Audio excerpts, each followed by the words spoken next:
Irish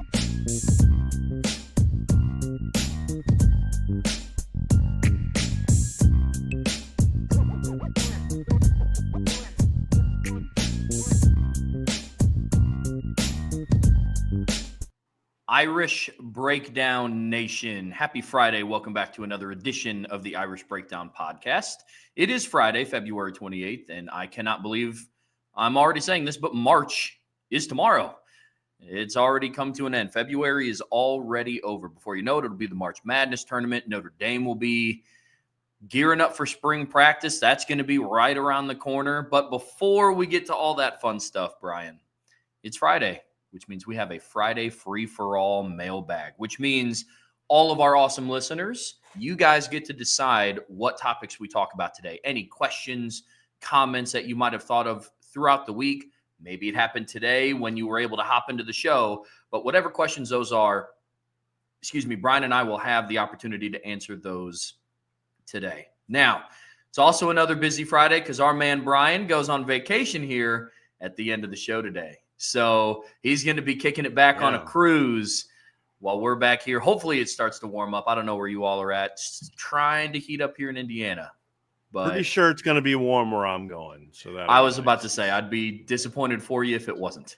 Yeah. But we got the mailbag before all that fun stuff. Now, if this is your first mailbag, the way to get a question answered is to put a little mailbox emoji next to your question or put an MB for mailbag. And if you want your question bumped up to the top, you can always throw in a super chat and we'll get those answered ASAP. But it is Friday. Mr. Driscoll, how are you today? Ready for vacation? No, we are not. We were supposed to even leave earlier today. I was going to have you do the show with somebody else, but there's some stuff going on in the lives of all of the rest of our team. So I was like, you know what? I'm going to do the show today. And of course, we're running behind on different things. We're having an issue with the car. So it's just been one of them things, right? And this is my first real vacation since 2011. Ooh. And it's the first vacation I've actually, like I've gone to see family.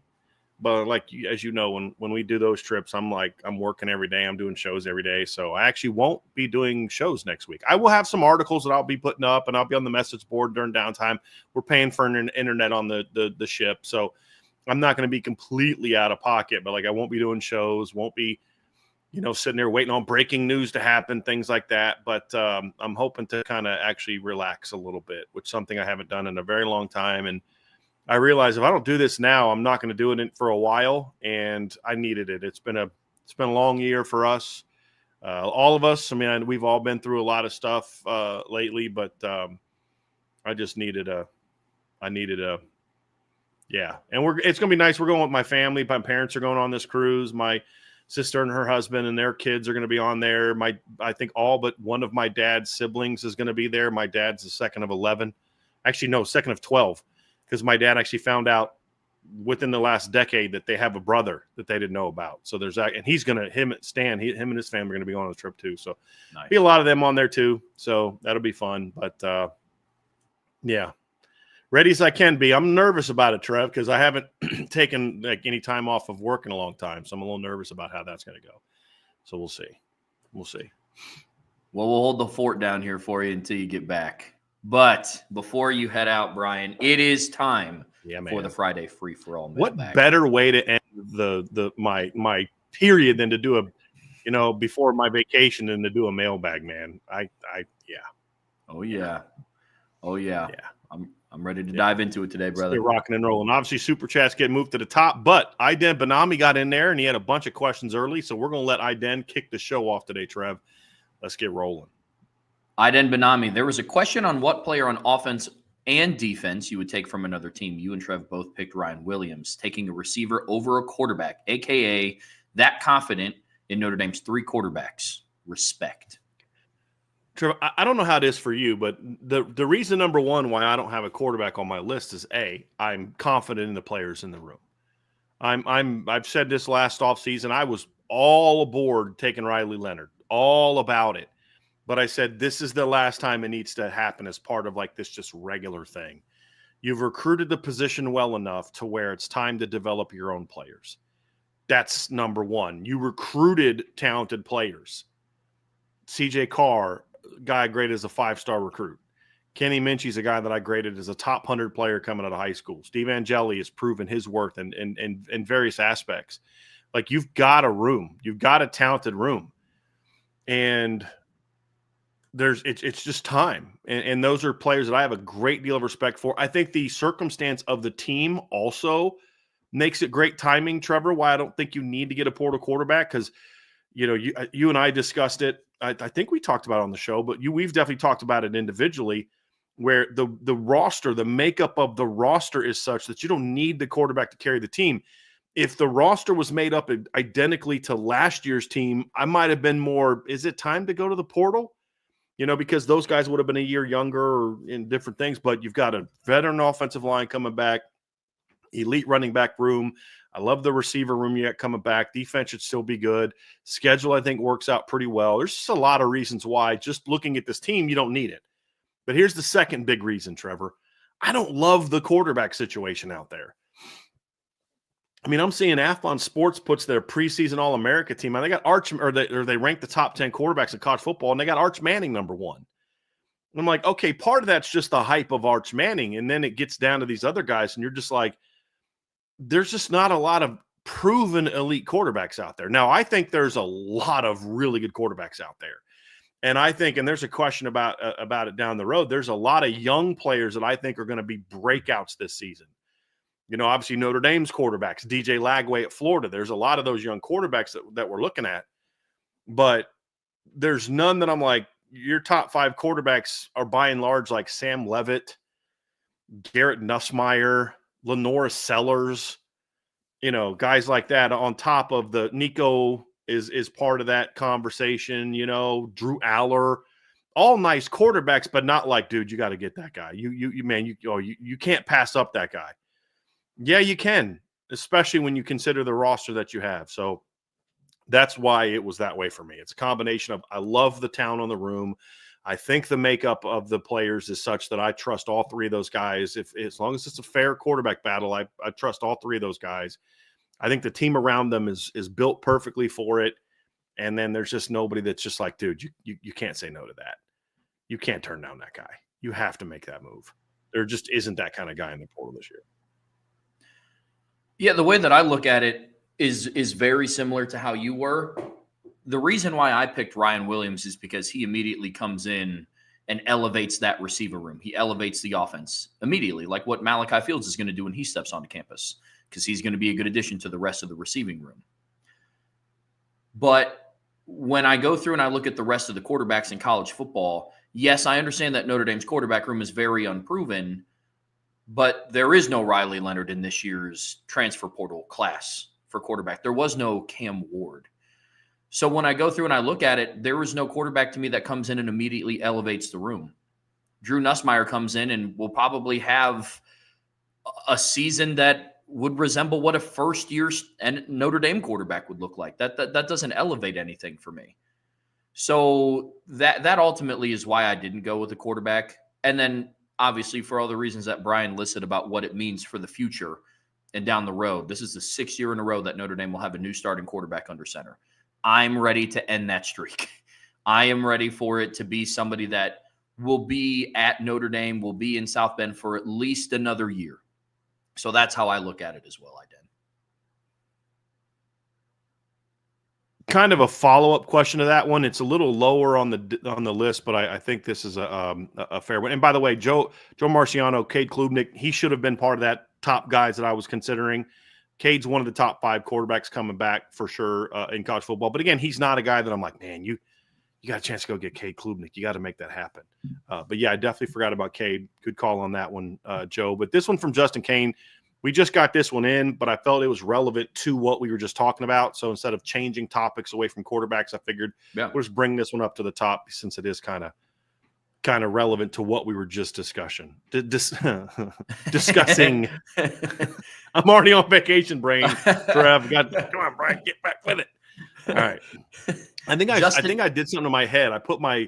We were going through last night and we were kind of cleaning out closets and packing and stuff like that. And I have my old helmet in there from college. So I put it on and Angela's like, that still fits. And I was like, Fits is a relative term here. I can still get it on my head. I feel like my head's about to pop like a pimple though, but yeah, I can still get it on my head. I just, it's a little tight. So I think I might have done something, man. I might have done something in my head. So there you go. There you go. Justin Kane, which quarterback are you most confident in? Well, I mean, look, I'll give you sort of the generic answer that I truly mean, and then I'll give you the answer of what we don't, based on what we know now. The answer is this: if there is a real quarterback battle, and the winner is decided by who genuinely wins that battle based on criteria beyond experience, then the quarterback I'm most confident in is the winner of that battle.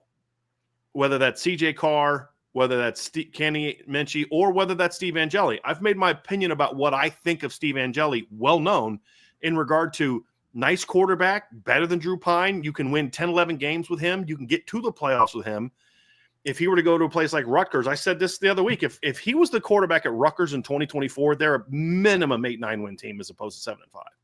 Because they won 7 games with a not very good quarterback, and Steve is a good quarterback. He is a power 4 level quarterback.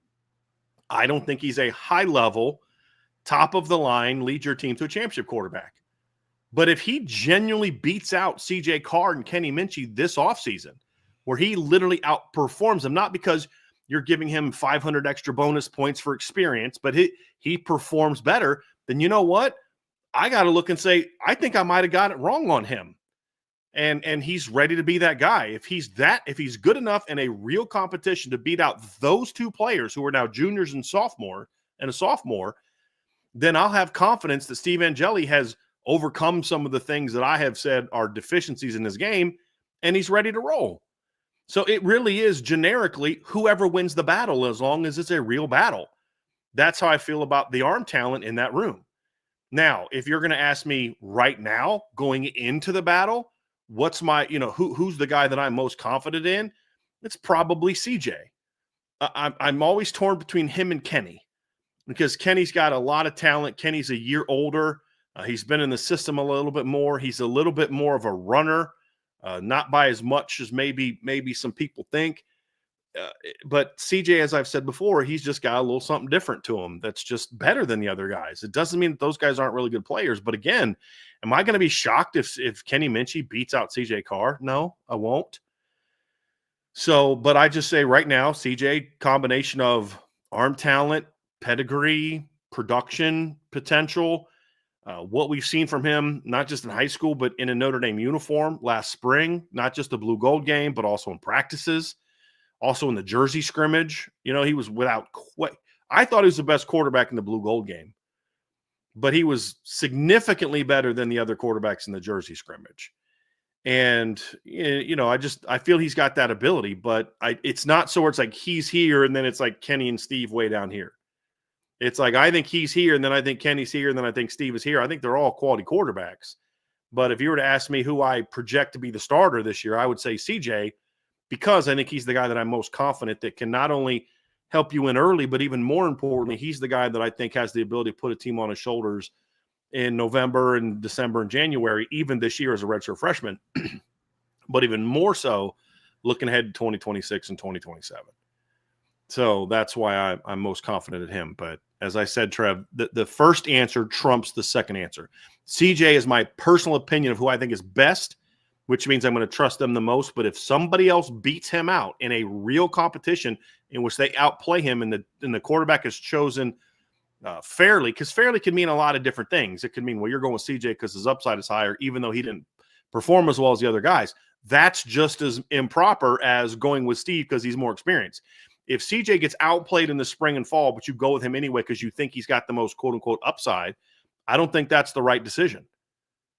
It's same thing the opposite direction. So no matter what the answer is, as long as it's a real battle and the quarterback is chosen based on who performs the best over time, a period of time, consistency, all of those things, then I'm going to be confident in that player being able to go out there and lead this team to a very fun and exciting season. I'll say this, Justin. My answer is subjective, and it depends on what you're asking me. If you ask me which quarterback I'm the most confident in right now to get Notre Dame back to the playoffs and go 11-1 or 10-2 in the regular season, it's Steve Angeli. But if you ask me which quarterback I'm the most confident in to take them on a playoff run to get them back to that stage, it's one of CJ or Kenny as of today. And that's how I look at it. I've yet to see them practice because they haven't started practice yet. I didn't get to see some of the behind-the-scenes stuff that Brian and some of the other staff got to see this past season. I obviously take their word for it. I saw what happened in the Blue Gold game. But for me, state of the state, the quarterback room today as of February 28th, that's my answer. And it's not that I don't think that Kenny or CJ couldn't lead them to a 10-2 or an 11-1 season. It's just most confident in. It would surprise me the most if Steve didn't, I guess, if that makes sense. And that's where I'm at with it.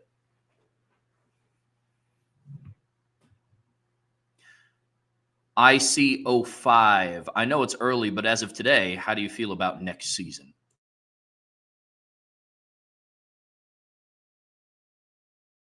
I'm very excited about this team. I mean, it's as excited as you can be on February 28th with a new defensive coordinator and, question marks about who's going to play on the offensive line and quarterback. And I mean, we were kind of going over our content plan for the next couple weeks, right? And we were different topics like sophomores class, we're talking about them, and we're going to have some stuff on the freshman class. We're going to have some stuff on, who's going to be breakout players, who's got to step up now. Trev's got an article coming out later that actually just published it about the need for leaders to emerge on defense. There's going to be another one about offense, which is a very unique situation because you had one captain on offense last year. He's gone.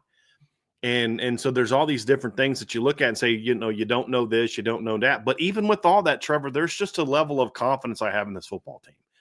And I was talking about this with a friend of mine yesterday. I was like, I really do believe that Notre Dame is in a new era under Marcus Freeman. I really do. I'm not worried about having a 2013 letdown or a 2016 letdown with this team because, there's a lot of faith in Marcus Freeman. I have a lot of faith in Mike Denbrock. I have a lot of faith in just the overall operation, but also the talent on this team is really good. And I just feel this team is ready to kind of keep rolling. And what's the difference between a 10-2 and a 12-0 season are the things that we're going to have to find out. But I think this is going to be a fun year. What I don't know about this team yet, Trevor, is this team capable of going out and making a similar run to the one we saw last year, getting back to the title game, maybe winning the title this year? That remains to be seen when I don't know who the starting quarterback is going to be, and I don't know what the starting five on the offensive line is going to be. It's hard to go there right now with Notre Dame, but I feel that way about a lot of teams. Yeah, okay, everybody's excited about Texas, and Texas should be good as long as insert offensive line issue, who are your pass catcher issues, what's going to happen to D-tackle issues. I mean, everybody's got those question marks, I mean, Penn State, boy, they return their quarterback and their running backs and their O-line, blah, blah, blah. Lost Abdul Carter.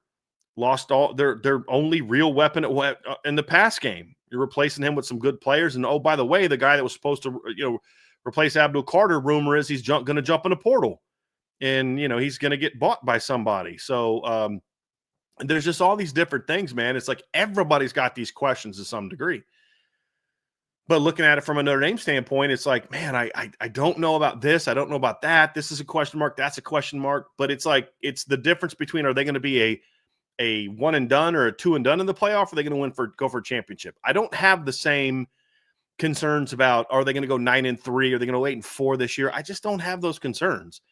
And while the schedule is challenging, there's not a single team on your schedule that's got better talent than you.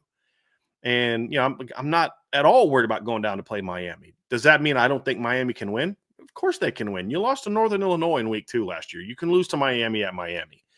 But it's more of one of those things where it's like, they've got the better team. They're the better coach team. They have the better roster. There's just all these different aspects of it. And I also know that based on what we've seen from this team the last couple of years, if they do happen to lose against Miami, they're going to respond very well, just like they did last year. So there's just that level of confidence in this team. And while I may not know what the end result's going to look like, I'm very confident this is going to be a fun year and a very good team that we're going to be sitting here in November saying they got a shot. And that's all you can ask for. So I'm excited about this team. I'm really excited about this season. I think it's going to be a fun year of college football too, Trev. I said this last year. I said this past season, I didn't see any like there was 3 or 4 teams maybe at the very top, but I didn't think there was like any elite teams. There wasn't. The best team in the country got beat twice last year, including once by an 8-5 team. You know, the number 2 team in the country, the runners up, got beat by a 9-4 MAC team.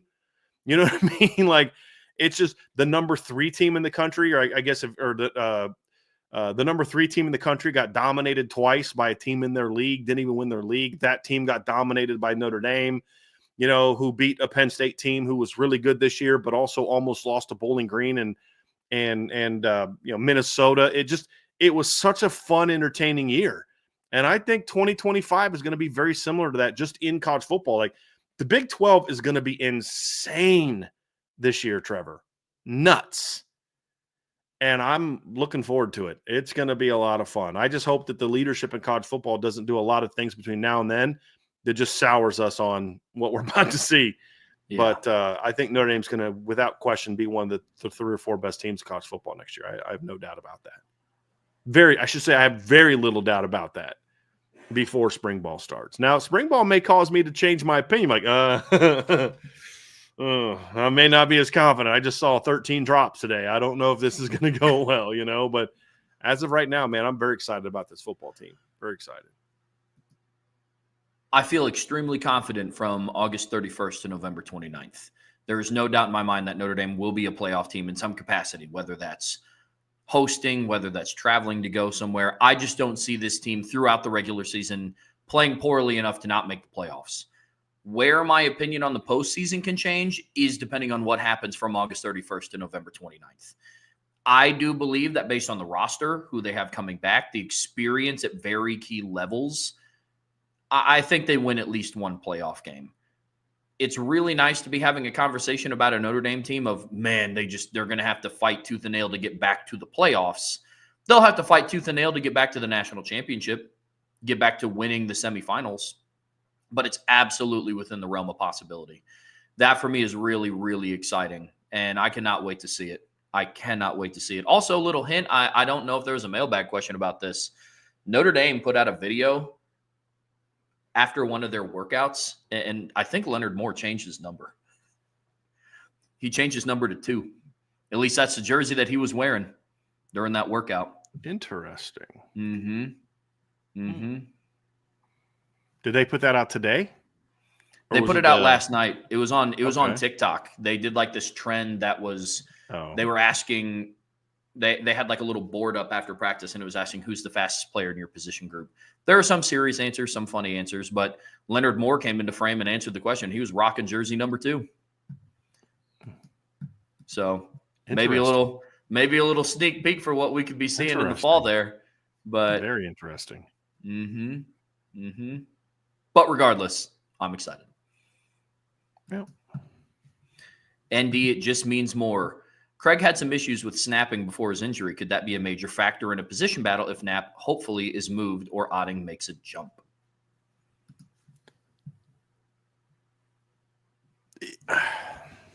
Yeah, sure. I mean, I think so.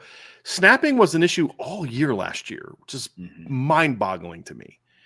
And I'm going to have to go back and watch some 2023 film because I don't remember that being an issue for Ashton Craig in 2023. I have to go back and watch some film, but I don't remember that being a thing.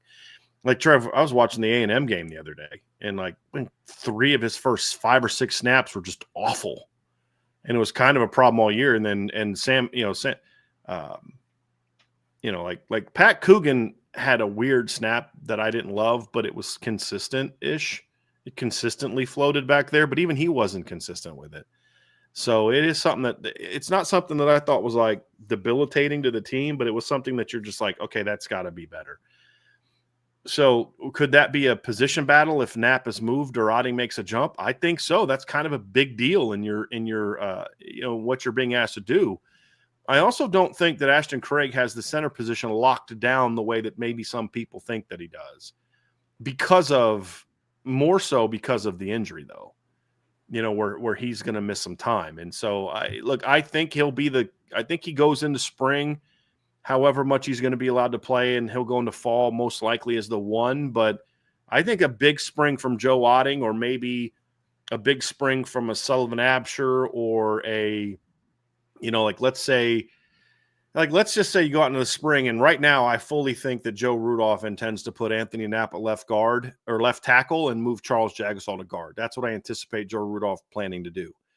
But let's say during the spring, a Gerby Lambert, a Sullivan Absher, somebody like that, Christopher Tarrick, somebody like that, just has a monster spring to where you're like, dude, we're going to have to get one of those guys in the lineup. Yeah, we'd like to have Anthony Knapp in the lineup, but how do we get those other guys in the lineup along with Anthony Knapp? Well, you're going to have to move Anthony Knapp into center and give him a shot to compete there.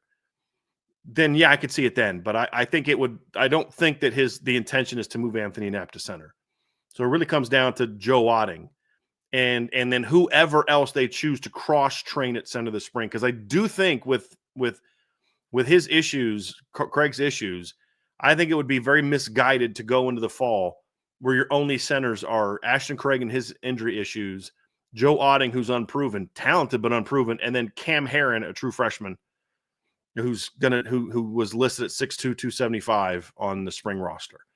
You're going to have to, whether it's Billy Schrouth as an emergency situation, whether it's, I don't know that Emil Wagner would make sense there because he's so long-limbed. I don't know how much you want a guy with his length there, but, maybe it's Anthony Knapp. Those are a couple guys that kind of cross my mind as potential cross-train type. Peter Jones would be a guy that I would consider cross-training to maybe play some center. I could see Styles Prescott, has a body type that you could maybe move inside as well. So there's some options. He's going to have to find somebody to cross-train there or to maybe move there to be able to compete there.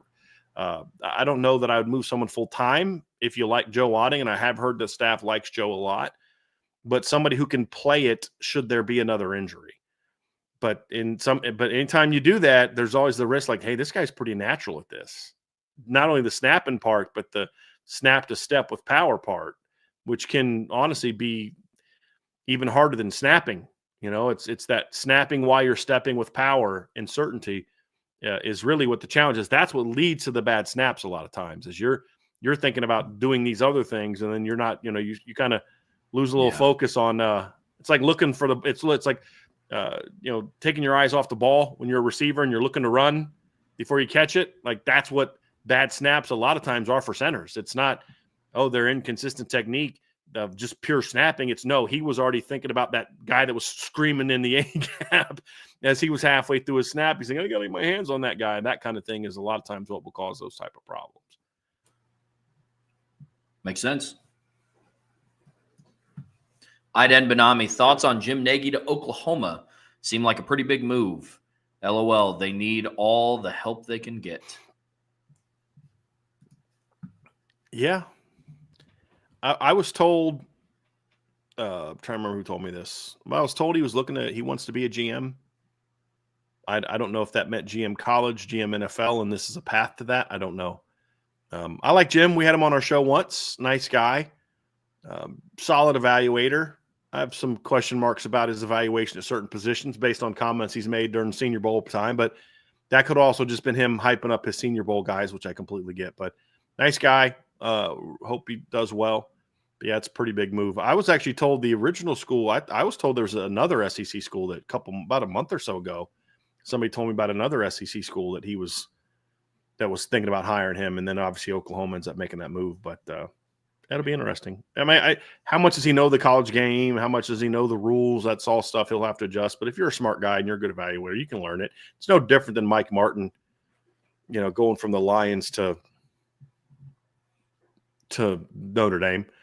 If you got the chops, you can learn it, but that's going to just be the challenges for him, like it is for a lot of guys that haven't been in the college game in that regard for him. But this guy talks to college coaches all the time for the Senior Bowl stuff. It's not like he's some NFL guy that never spends any time around college football. He's watched more college football tape than most of us, so he knows the game.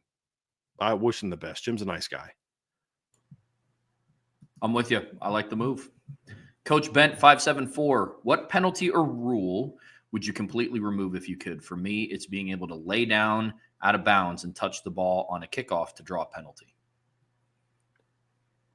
And then at part 2. How is that? Hold on. Sorry. How is that not intentionally manipulating the rules in the same way that Oregon used the 12 men on the field to waste time against Ohio State? That was immediately changed. Yeah, some of those rules I don't understand. I really don't understand those rules. What was the weird one that Notre Dame saw against Stanford? Remember that? Like the guy caught it. I wonder if this is the rule he's talking about. Like the guy caught the ball and his foot went out of bounds, and they didn't just rule him out of bounds. They ruled it something else. I gotta try to remember that play. It was one of the weirdest things I saw. I think that. But if I could, but I'll still say, and I will continue to there's a lot of dumb rules in college football. Your question is specifically, which I like, is about what would I get rid of completely? I would still completely get rid of ejections for targeting. Mm-hmm. I'd completely get rid of that. It's just such a dumb rule that they don't know how to properly handle anyway. So it doesn't make a lot of sense to have that as a rule. And I don't understand the rule because they don't know how to they don't know how to rule it, Trev. I mean, I don't know what else I can say. Is they just have no ability to rule that properly. None. Yeah, I'm in the same boat. I don't like ejections for targeting. I don't like ejections for anything that aren't malicious. And I think that 99.9% of targeting penalties, the defensive player is not attempting to be malicious. Also, if you're going to call targeting on defense, I think you should also be able to call targeting on offense. There's a play against Texas where Ohio State, Quinshon Judkins absolutely lowered his crown. It was textbook targeting, but since it was the offensive player, it wasn't ruled targeting. Yeah, I think it has to go both ways. The only other one that I would look to change, this is a small one. People may or may not agree with me. I think pass interference penalties should be spot fouls, in my opinion. I think that if you're trying to push the ball down the field 40, 45 yards away from the line of scrimmage, you get it interfered with. Kind of stinks that you can only go 15. To me, I like in the NFL that it's a spot foul. I've had to think about that one a lot because I know a lot of people like the spot foul. The problem is that's always countered by the questionable pass interference calls that then turn into 40-yard penalties. I actually think the one I think is more egregious is that offensive pass interference is the same as a personal foul. Yeah, it's 15-yard penalty the opposite direction. Like that's just a silly rule. It should be no more than a 10-yard penalty. Somebody fighting Mike just brought a good one up in the chat, and this is actually a really good one. It's when you fumble the ball into the end zone, if it goes out of bounds, it's a possession change where there's no recovery by the defense. We saw that in the Ohio State Penn State game where Will Howard fumbles the ball, it goes out of bounds. There's no possession. No one from Penn State takes possession of the ball, so it's immediately a touchback and it goes to the defense. I think that's a terrible rule.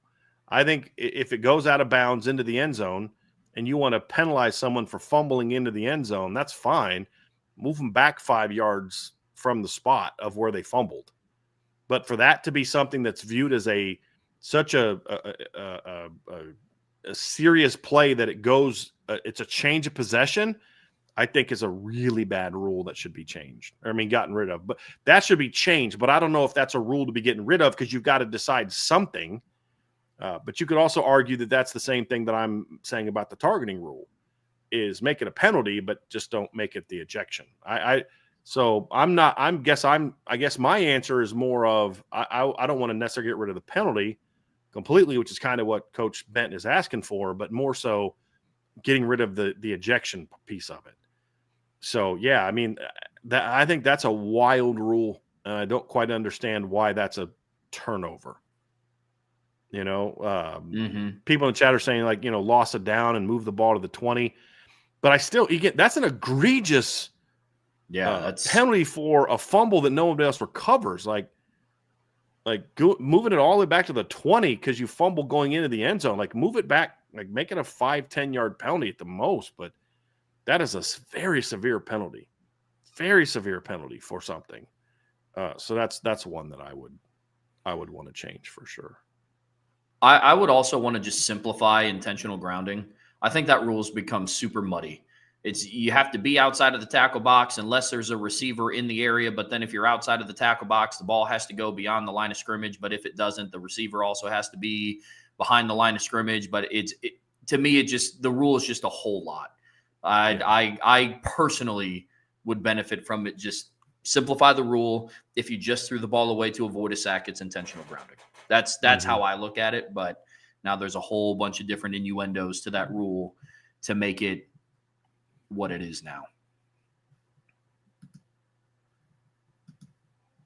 Tommy Guns, give me your best coaching staff for purely recruiting, then your best for development. No crossovers. For example, Mike Mickens can't be on both. Must be in current position regardless of the team. Oh, dude, I can't. There's no way I'm. Yeah, I can give you a couple positions. I have no idea who the best recruiting offensive line coach in college football is. I have no idea. Yeah, I mean, I'd love to be able to answer this question, but I mean, how about I do this? How about I just do it for Notre Dame? I'm gonna take your question, Tommy, but I'm gonna alter it because I can look and say I know that this line is well coached, but I don't know what kind of recruiter that guy is. And I don't know that I'd call Mike Mickens the best recruiter in the country at his position. I think he's the best developer. He's in the conversation for best, for being a really good recruiter. But, he'd be on my development team.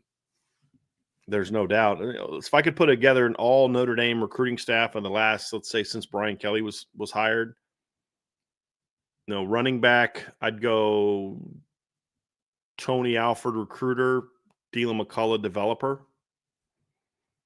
Wide receiver, I'd go Mike Denbrock, recruiter. I'd go Mike Brown, developer. I have a question about that later. It's an interesting one. Tight end, I'd go. This is a little bit of a tougher one. I don't know who my recruiter would be at tight end since 2010. I'd almost, because it's like, I think Jared Parker's probably the guy that I'd go with. I thought Jared Parker was a very good tight ends coach, just as a position coach. I think he's a very good tight ends coach. Quarterback, recruiter, probably go Tommy Reese or Chuck Martin. Chuck Martin was involved with a lot of the Everett Golson, Malik Zaire, Gunnar Keel era. So I'd probably go Tommy as a recruiter. Developer, I don't know that I want to pick someone to I'd probably go Chuck Martin, probably best I could come up with. They haven't had real good quarterback coaching. And you could, it's hard for me to say Gino Gaduli because we just haven't seen him have his chance to develop anyone because they've just done portal the last 2 years. We'll find out the answer to that. I hope that next summer, if you asked a question like this, my answer would be a little easier because it'll be, Gino, of course, But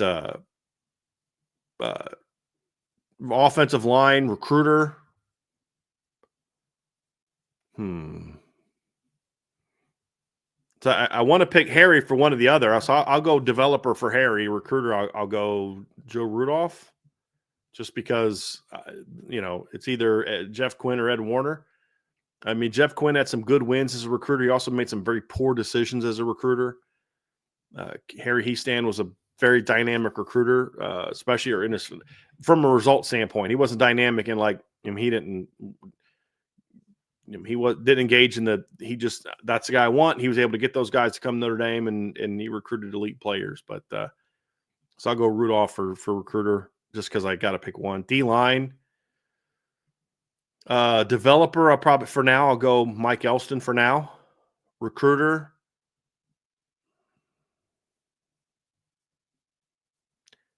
Have they had a good D-line recruiter? Who was the D-line coach in 2020 and 2011 when they signed Aaron Lynch and wasn't it Mike Elston? I'm not sure. Let me go Notre Dame football team. Let me see if I can find the coaching staff for 2011. I think it was Mike Elston was the D-line coach, I thought. So I may have to rethink that one. But, yeah, so I'll go, boy. That's sad that we have to have this conversation for the defensive line. I'll go Elston recruiter, and I'll just go Al Washington developer based on what he did this past season. It's pretty good. So I'll go Elston recruiter because I don't know of anyone else that I think is really recruited very well in the defensive line outside of him. You could maybe say Keith Gilmore for recruiting, but he only had like that one class with, and that was he did a really nice job with the Michigan kids. With his ties in Michigan, he did a really nice job getting Khalid Kareem. He was very instrumental in getting Khalid Kareem and Dalen Hayes, but Mike Elson recruited Julian Ekwara. And I can't remember who recruited Jameer Jones. And then Harry Heastan recruited Jerry Tillery. So that D-line was put together by different people. Yeah. So linebacker, I'll go Clark Lee developer for now. Recruiter, Bob Diaco was a pretty good recruiter at linebacker. He was weird, but he was a pretty good recruiter. So I'll go with that one. Oh, gosh, what am I thinking? Well, no, Marcus Freeman's my head coach. So DBs, interject here if you have any disagree. DBs, if I had to go developer, I'm taking Mike Mickens as my developer. If I had to go recruiter,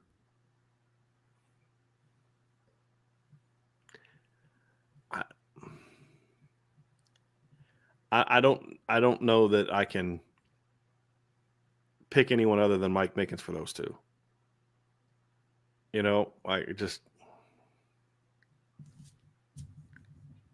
don't like, no, because like the part of it is like early in their tenure, like Bob Elliott was a really good safety, but Chuck Martin did a nice job recruiting, but he was just they were just safeties. They didn't coach the entire secondary. Kerry Cooks was a pretty good recruiter. Eventually he dropped the ball on the recruitment for Ronald Darby, but Otherall did some good things.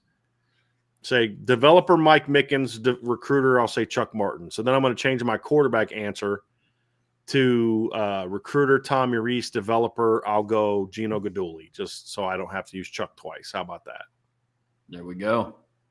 Yeah. There we go. Yeah. This one's a tough one for me to answer if I'm just being 100% on it. Like if I could go, I can only answer part of it. I can't answer who I would go position for position, but if I could do nationally, Special teams real quick. Special teams recruiter Marty Biaggi, developer Brian Mason. I forgot special teams. Good. Sorry. I mean, Brian Hartline at receiver for recruiting. I don't really know how you can go away from that guy. Offensive line for development, I would take Harry Headstan. For development for DBs, I'd go Mike Mickens. Quarterback coach, I have no idea. I mean, because a lot of the better quarterback developers are head coaches, or they're not actually coaching that position. That's the problem. I guess if you want to use a small sample size, what Joe Brady did in 2019 with Joe Burrow, helping him formulate that offense, maybe. And I think Joe Brady's now with the Bills, and Josh Allen just won an MVP. So I don't know, maybe him for developing quarterbacks. I don't know. That's probably where I'm at. I can't answer a whole lot of the other ones if I'm just being 100% honest. Peter Freibert, which position coach will be under the most pressure going into the 2025 season? I got one on each side of the ball. Offensively, it's Joe Rudolph. Defensively, it's Al Washington. Mm-hmm. You could also maybe argue for Chris Ash, since he's kind of stepping into the role of having to replace Al Golden. But I think anytime you're a first-year coach, there's always – like if the defense doesn't play well early, I could see fans blaming Al Washington more than Chris Ash if the D-line's not playing great. I could see that. But I'd say you're a line-driven program. Your lines had some losses. They have to play better. I think that puts the kind of the focus right in on the two line coaches. Notre Dame's going to go as far as their lines can take them next year. So I think – and so when I say pressure, I don't even mean like I'm not talking hot seat. I'm not talking who might get fired. You just went 14-2. Nobody. I'm not firing any. I'm not talking about firing anybody. It's certain guys got to get better at certain things. But what I'm looking at is just simply who's going to have the biggest say on how well the season is going to go. You could talk about Gino Guidugli or Mike Denbrock or all that. But at the end of the day, I still say this: Marcus Freeman's not just saying we're a line-driven program because he thinks it's a fun slogan. Or at least he better not be. This is Notre Dame. You've got to be a line-driven team. In college football, you've got to be a line-driven team. And so I think that means for this team to reach their full potential, those two lines need to play well. Like if I told you, man, Gino Guidugli is going to rip it up this year as a position coach, but Joe Rudolph is going to struggle, or I was going to tell you Joe Rudolph is going to rip it up as a position coach this year, and Gino Guidugli is just kind of meh. Which one would you rather have? I know what I would rather have. I'd rather have the O-line coach dominating because then I'm like, look, CJ was born to do this. Mike Denbrock can pick up the slack on that a little bit. Like, yeah, I'm not even worried about it. But if the O-line coach doesn't do a good job, then you're in trouble. And same thing on the other side of the ball. D-line coach can make up for a whole lot of not very good coaching in other positions, or maybe a coordinator who's okay but not elite. That's fine. Your D-line's out there dominating anyway. So that's why I think those two guys, one on each side of the ball, are the ones that have the most pressure on them because the season is going to be defined ultimately by how well their units play. In the spirit of just giving a slightly different answer for some of the reasons that you listed off, I am going to say Mike Denbrock. I think there is a lot of, oh, don't worry, it's year 2 under Mike Denbrock. They'll be fine, which I am also under that belief. We need to see it. He does oversee the offense. So hopefully he has, going into his second year, a little bit more say into what the starting offensive line unit's going to be. Hopefully he has more of a hand in the development of CJ Carr, Kenny Minchie, and Steve Angeli as potential starters. He's also the tight ends coach. I know he's not the only one that coaches them, but the tight ends also need to ramp up their production in 2025. Here we go. 5th show in a row. I've talked about tight ends, but 5th show in a row? You mean 5th show this week? Yeah. In a row. Okay. In a row. But saying the in a row could probably go back a little bit longer than just this week. But for me, I would put Mike Denbrock in there in a distant third behind the two that you mentioned. Aiden Benami, which quarterback would you take to start on your team? Sam Levitt. Oh, okay. Sam Levitt, Nico, CJ Carr, Dante Moore, Arch Manning, Julian Sayin, or DJ Lagway? Well, I mean, look, right now, I'll give you 2 answers. I mean, I almost always 9 out of 10 times I'm taking the guy that chose Notre Dame. I want the guy that wanted to be here. So it's CJ Carr. Now, if you were to answer the question, okay, if you had to choose some other quarterback who's not on the roster, my number 1 answer is CJ Carr. My number 2 answer is Kenny Minchie. My number 3 answer is Steve Angeli. You know why? Because those guys chose to be here. They wanted to be here. They could. A lot of these guys could have come to Notre Dame if they wanted to. They didn't want to. And that's not a knock on them. They have to do what's best for them. But I want to go with the guys that want to be with Notre Dame. Now, I also want to respect the question because I think it's a good question. So let's alter it a little bit and say, okay, now that I answered that question, but what if you couldn't choose one of the Notre Dame quarterbacks? All right, cool, bet. So I'm starting a new team, right? Driscoll University gets started. I'm the head coach, and we're having somehow I got expansion draft powers, and I could take any non-Notre Dame player to start my team. How about that? Does that sound fair? Okay, enough. So who would it be? It would be DJ Lagway. That's who it would be for me. I like guys that I like quarterbacks that can make plays with their arm and legs, but my number 1 priority for a quarterback is what can you do from the pocket. And DJ Lagway is a kid who early on I wasn't as high on as maybe some other people were because I thought there were some throwing game aspects where his game really needed a lot of work. His senior year was a lot better in that regard. He took a big jump.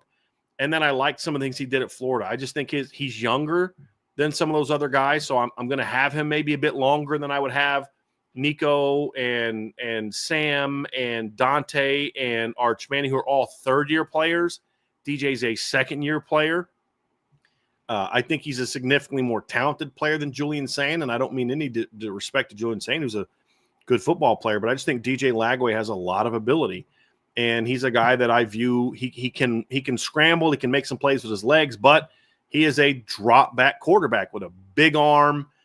He brings a lot of talent to the table, and the fact that he is a little bit younger and I have a little bit more time to work with him, he'd be my answer on that one. If I had to go with somebody after him, it'd probably be Arch, just because I think he's a dual threat guy.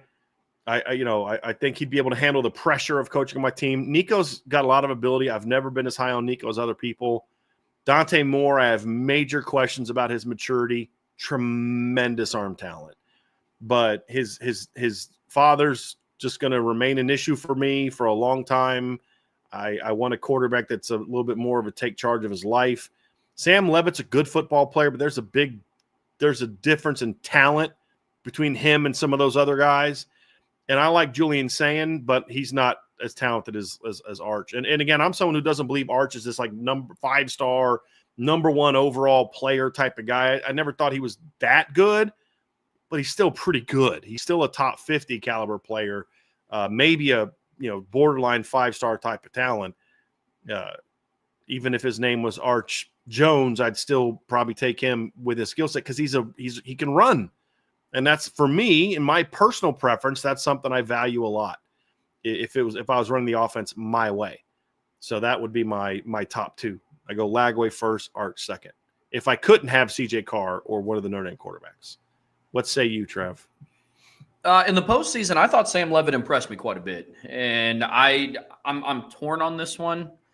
I mean, for me, if I'm putting together a list, I'll go, if I can't take CJ Carr for all the reasons you listed, I'm going to take Sam Levitt, then DJ Lagway, then probably Arch. The others are fine. This might be a hot topic for debate for some of our friends over a state over.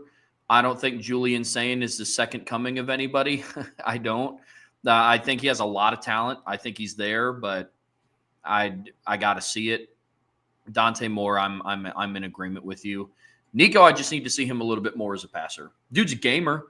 He's the only person on that Tennessee roster that didn't fold in Columbus. I'll say that. But he battled his tail off in that game, Trev. You were correct. He did. Sure did. I'll say this, though, and I love what Riley Leonard did at Notre Dame, but I've already seen the gamer, the never quit, the pretty useful with his legs, big body guy. Not that any of these guys are smaller, but I would want to take somebody that's more of a natural pocket passer. That's kind of where I'm at with this list. I think just for me, Sam Levitt showed me a lot with how he led Arizona State as a freshman and what he was able to do. Mm-hmm. So that's where I'm at.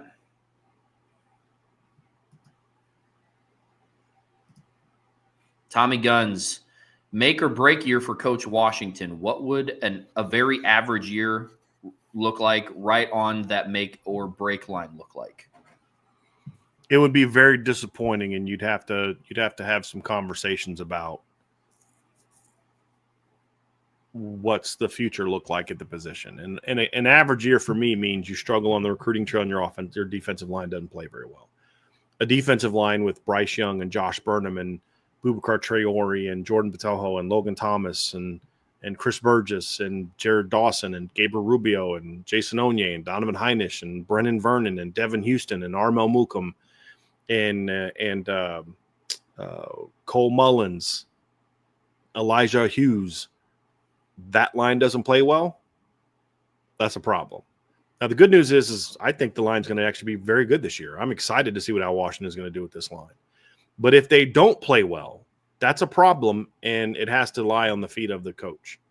So that would you'd have to have some very long, serious talks about the future of the defensive line if the year doesn't go well. I don't think it's a make or break year for Al Washington, however. because I don't expect the line to be bad, but I also think the guy gets a little bit of a mulligan opportunity if this year isn't great, because of the way he was able to keep that defensive line churning all year with all the injuries they had to deal with. Like the guy, like everybody wants to just like rave about the job that Joe Rudolph did this year at the offensive line, making them a solid offensive line.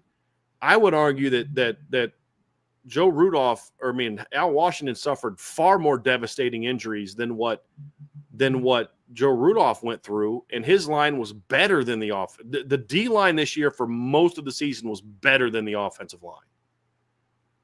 And so I don't know why he doesn't get the credit for that. Like, look, criticize him when he deserves to be criticized, and we have done so and will do so. But just because you're upset about he didn't do well with Justin Scott doesn't mean that we just ignore all the good things he does as the position coach. Yeah. And I just, I think the job he did this year with all the injuries is important. Now, next year, I'm going to have high expectations for what they're going to do. And if things don't, and if they're a very average year, we're going to have a long come to Jesus conversation. Yeah. But it's not going to be one where I'm giving him his pink slip unless something happens in that meeting, because I think he earned a little bit of a mulligan year with the job he did this past season as a coach. So that's where Agreed. I agree with that.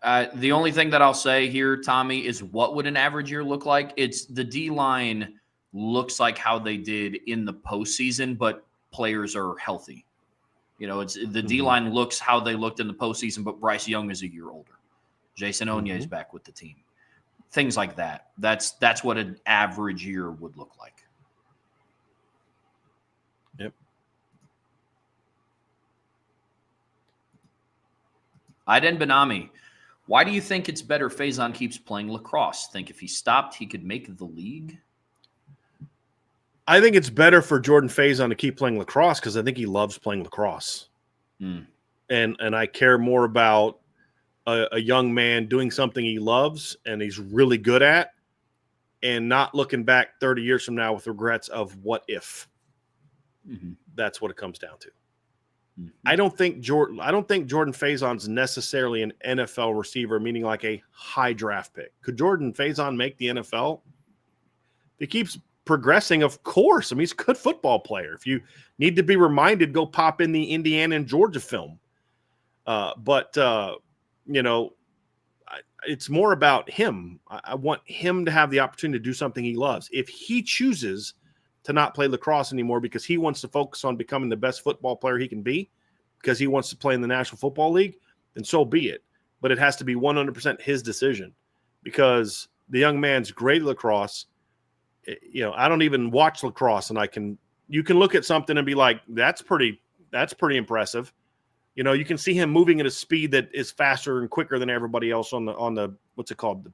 Is it the pitch, or is that a different sport? I forget what it's called. I forget what lacrosse field's called. Help me out, lacrosse people.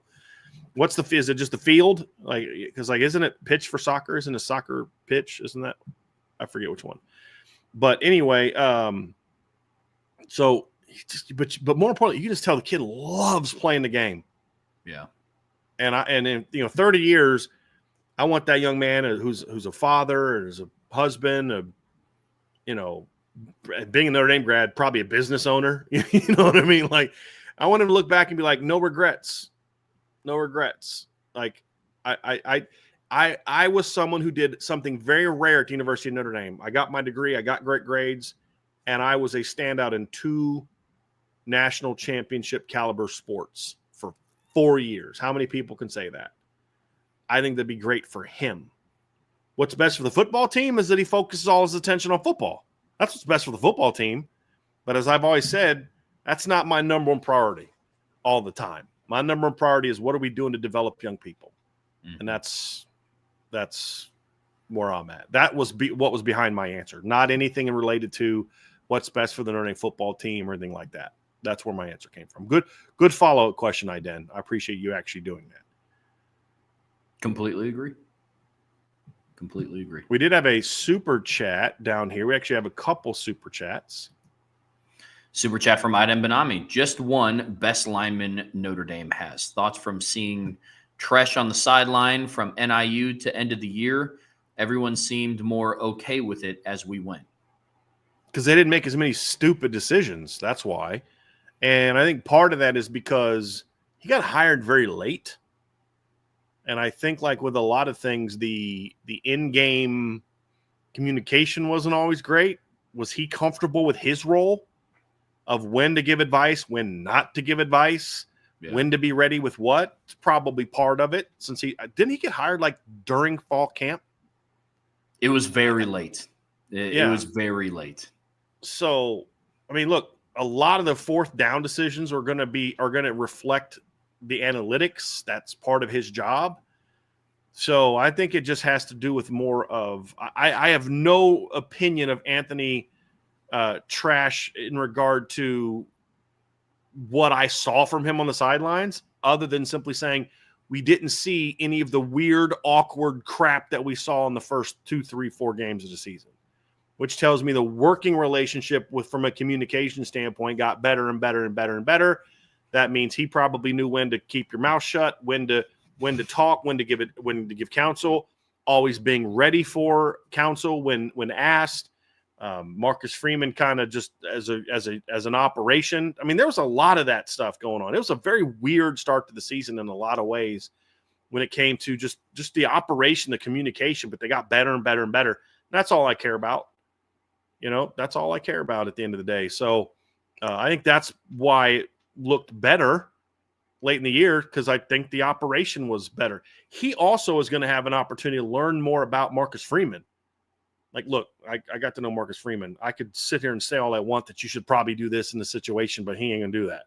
So unless he asks me about it, then I'm not going to, that's all. Like, that's something I'd have to do as a position coach is when I'm, like I was a pass game coordinator at Duquesne, and I had to know when to put my foot down and say, Coach, call this, and when to just, all right, this is what he wants to do, so I'm going to let you know what I mean? Like, you have to know him, because another coach may be different. Another coach may want you to talk more. Another coach may want you to never say a thing. And so that's part of learning who you're giving counsel to as a coach or an analyst, and what they like, what they don't like, and those type of things. And that's something that can only come with experience together. That's the answer to the second one. Trev, do you have anything different besides that before we go back to the first part of that question? The best lineman that they have. How do we define best, right? So let's first define that. If you're going to talk about who performed the most consistently, it's probably Emil Wagner this past season. If you're going to ask me who the best is from a talent standpoint, it's either going to be Charles, and I'm only talking returner, so I'm not counting Will Black yet. I need to see him actually put a Notre Dame helmet on first before I include him. Who's the best in regard to combination of experience plus talent? It's probably Charles Jagasaw. Overall talent, Jagasaw or Gerby Lambert are my two, just talent-wise. So it just depends on what you mean by best. Who do I project to be their best lineman this season? I mean, I'd like to project Charles Jagasaw, but the guy's made 2 freaking career starts. If I had to guess right now, I'd probably project Billy Schrauth to be their best, either him or Emil. But if you were to say, okay, but you actually have to put your mortgage on it, who you project to be the best? You'd probably go Charles Jagasaw, because he's the biggest, he's the most talented, he's got the most dominant snaps of anybody that they have. He's actually the 2 guys with the most dominant snaps from this past season are the two guys that we think are going to battle for left tackle, Charles Jagasaw and Anthony Knapp. Yeah. I don't have a whole lot that differs. If I had to just wrap it into one and we're just going with consistency, I would just say one of Billy Schrauth or Emil Wagner. But overall talent, I would go Charles Jagasaw. Yeah, yeah. If you were to, let me ask you this way, Trev, because this is a different way of saying it, because I want to give some context. If you could say, okay, fast forward to next season, end of next season, Jagasaw starts 16 games at one position. Anthony Knapp starts 16 games at one position. Doesn't really matter where. They both start. Billy Schrouth and Emil Wagner all start every game next season together. One of them is a first-team All-American at the end of the year. Who would your prediction would be for that? Charles Jagasaw. Yeah. That's kind of where I'm at. Because it's projecting that we've seen him play over a period of time. And I think that kind of gets to the nuts and bolts of what we're saying here. Is like he's the guy that has the most God-given ability. Mm-hmm. But it's hard to say him for sure because he's played 2 games. And here, ironically, started 2 games. Ironically, both of them against OSU. Nice. See what I did there? Oregon sure State did. and Ohio State. You're like, hold on a second, dude. He didn't start the Ohio State. There was a second. I was like, he did not start against Ohio State in 2023, dog. I was like, I didn't say Ohio State. I said OSU. You sure didn't. Nice. So I see what you did there. That's good. This is a fun one, Trev. I want to get your answer on this one. I've answered this one before. I want to get your answer on this one first. But Reese Brenner asks, who is your favorite all-time Notre Dame player that nobody talks about? Oh, that nobody talks about? Gosh. I mean, ideally, that means like just not a popular topic of conversation.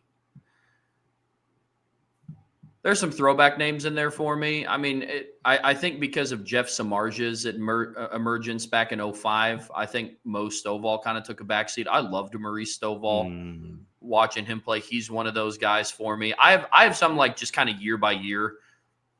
Maurice Crum was kind of one of the only bright spots on the 2007 team, especially for the performance he had against UCLA that year that nobody talks about. It's an interesting one, isn't it? That is interesting. I think a running back like a Tony Jones kind of falls to the wayside because he was sandwiched in between, Dexter Williams, Josh Adams, and then Kyron Williams. I think that's kind of a tough break. I liked Tony Jones. I don't know if I would call him a favorite all time. Yeah, that would probably be some of mine. If you got to know Tony, you'd probably throw him in that conversation. I was fortunate to get to know him and his dad, and if you got to know them personally, you'd be more willing to throw them in your favorite. I know you, and I know what you value. I think if you got to know them personally, you'd probably throw them in that conversation. One deep cut guy from 2008 is Little Mike Anello on special teams. Number 37. Yes. He was a wrestler in high school. He was basically Notre Dame's 2008 version of Rudy. He was a walk-on, played special teams, had a bunch of forced fumbles and fumble recoveries on special teams. So he was somebody that I always look forward to watching on special teams. So that's a good one. I don't know if this guy would count as not talked about. I don't think he gets talked about enough. Lee Becton was so good on that 1993 team. And he doesn't get talked about a lot. When we think of like great Notre Dame running backs from the Lou Holtz era, we talk about Reggie Brooks and we talk about Jerome Bettis, rightfully so. We talk about Anthony Johnson and Rodney Culver, the late Rodney Culver, and Mark Green. But I just felt Lee Becton was such a good running back. He was so much fun to watch. And that 93 team was really influential to me, just enjoying that season. But he was a really good back. 1,044 yards that year, 6.4 per carry, 6 touchdowns, caught 12 passes for 153 yards, including a long screen pass catch and run against Florida State in that game. But he was so good against Florida State, man. He only had that one big year. He didn't, he wasn't as good in 90. The team sucked in 94, and he was one of the people that suffered through that. They also, I felt, tried to force feed the ball to Randy Kinder a lot more that year because he was so fast and explosive, and he was a big time recruit. But yeah, he'd be one. Lee Becton's definitely one for me. And there's been like a lot of offensive linemen you could throw in that list that nobody talks about, but when I think skill player, he's one. He's a guy that, and I loved Derek Curry, because we're talking about favorite players, not necessarily like all-time greats, but just favorite players. Malcolm Johnson was one of mine. I loved I don't know what it was about Malcolm Johnson. I liked watching him play. Derek Curry is a guy that I really liked watching play. I loved Jerome Sapp. I loved watching Jerome Sapp play. I don't know what it was. I mean, he wasn't even their best safety. I think Glenn Earl was, but I was a real big Jerome Sapp guy. I don't know what, like Johnny Sanders is another guy that I loved watching play. I mean, it's funny. It's funny how like guys like that, just Deke Cooper was one of my favorite guys, but he gets talked about a little bit more because he had that big hit at the end of I think it was a BC game, but he was a guy that I really liked watching play. There's a lot of guys like that. A lot of guys like that I liked watching play that don't get talked about a whole lot. So yeah, that'd be my list. That'd be my list. Gosh, I'm just going back through just all the memory banks. John Carlson, I feel like when everybody talks about Notre Dame being tight end John Carlson doesn't get brought up a lot anymore. I'm sure back in the late 2000s he did a lot, but I really like John Carlson. I thought Robbie Paris was pretty decent in 2009. John Carlson gets kind of caught in between that Anthony Fasano and Eifert Rudolph era. And because he played on that really bad 07 team, I think a lot of people try to forget about that season, which means they kind of forget about him a little bit. But he was really good in 06 as well. I still think of that catch he had against Michigan State on the tip ball. You remember that? He was really good. And then he caught that big one over the middle. John Carlson was a really good player. But when we talk about all-time great Notre Dame tight ends, he rarely gets mentioned. That's a good one, Trevor, because when you think, Rudolph but like if you think about his numbers were pretty good. Yeah. The problem is his last year is the year a lot of people remember, and then obviously he was overshadowed a bit by being on the same team as Samardzija and McKnight, but John Carlson had 47 catches for 634 yards and 4 touchdowns in 2006. He's a good football player, man. He's a really good football player. It's just unfortunate he got stuck on that 07 team. So bad. They were so bad. Yeah, this is a good one. Here we go. Let's get Tyler Evans. I'm going to bring yours up in a second, but I'm just kind of going through and doing a refresher of the schedule. So we'll get to Tyler Evans super chat here in a minute. But this is one from Beezer. I just needed to say it. Beezer12 Washing Beard. Our guy Bees. Love it. I've been absent because of school. Have to catch the replays most days. Just wanted to share some love. Who's your favorite non-football athlete? Like of all time? Larry Bird. That's mine.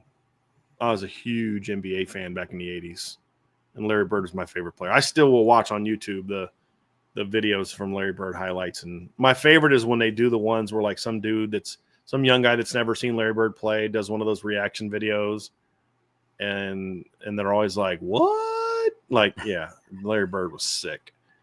Yeah, I mean, obviously, like I've talked to like the Reds, like Dave Concepcion, Barry Larkin, Ken Griffey Jr., or some guys are in there, but man, Larry Bird, I got to go Larry Bird. If we're talking non-football, that'd be my. Yeah, Gosh, he was a monster. Because weren't you and I talking about him recently after a show? I was trying to give you, and you were like Trevor's not, was like, wow, that's some crazy numbers. Like I was going through reading you the box scores of like the finals games, and you're like, what? Yeah, he was sick. He was sick. This is such a tough question because I want to say somebody like Michael Jordan, but I never watched him play. Like live, like on TV, it's just going back through and watching replays. So if it's counting somebody that I've watched while their career was going on,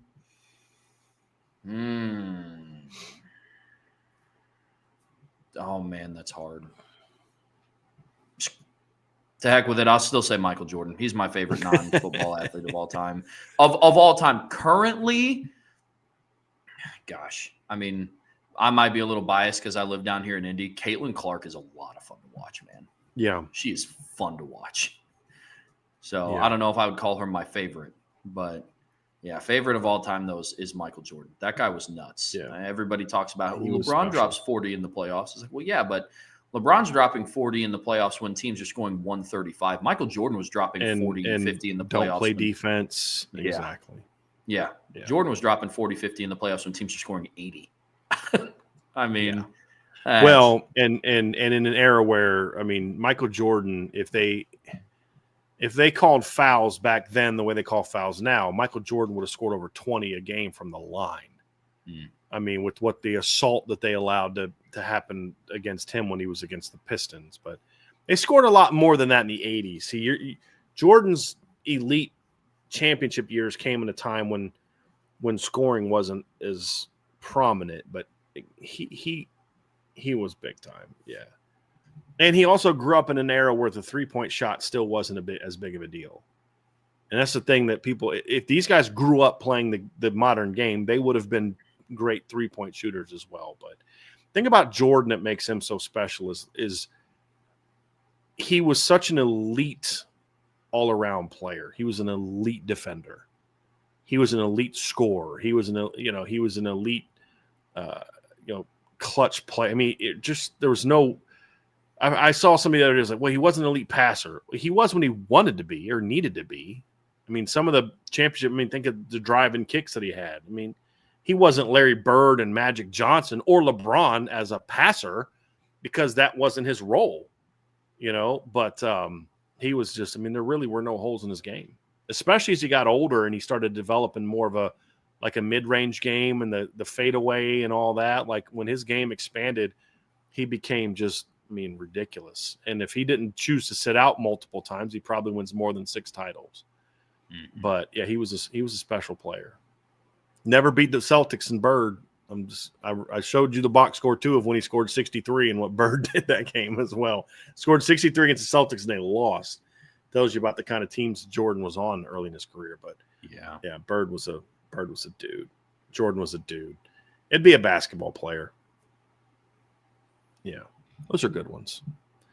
All right, Trev, let's go to this one from Tyler Evans. Super chat from Tyler Evans. Thank you, Tyler. Appreciate the super chat. Outside of Notre Dame games, give your top 3 games the first quarter of this upcoming year and why. So we kind of talked about this first quarter of the season. So what are we going to do? Like the first 3 weeks, right? Isn't that kind of what the focus is on? If we're going to do first quarter, it's the first 3 weeks. So if we're going 12 games, so I think there's some games that should go a long way towards defining what the leagues are like, how good the leagues are, and is this league maybe better than we think? Is this league maybe not as good as we think? So I think there's a lot of games like that I kind of have my eye on the first few weeks. And so like you look week 1, there's 2 huge games in week 1. You can honestly, Trevin, in some ways you could pick this, even the biggest games of quarter 1 are all going to be played outside of Notre Dame games. Cause I believe Tyler's question was outside of Notre Dame games. So I can't pick A&M and Notre Dame in week 3 or Notre Dame and Miami in week 1. So outside of Notre Dame games, you could argue that in quarter 1, all the biggest games are being played in week 1. Now there's some good games in week 2 and 3. And the Kansas Missouri game is a big game in week 2. Wisconsin at Alabama is a big game. Week 3, we're already going to start to see some SEC games. You got Florida playing at LSU, which is going to be a huge game. Georgia plays at Tennessee, which is going to be a big game. But there's some other really good games going on those weeks. But I think week 1 is really where it's going to be very interesting week 1. And when I look at that, Trev, there's 2 games that I'm going to put into that week. One is LSU at Clemson. I think that's going to be a monster game for both teams, but I think especially for LSU. Clemson could lose that game, and just like they got blown out by Georgia this week, still went and won the SEC or won the ACC. Lost to Georgia and South Carolina, still went and won the ACC.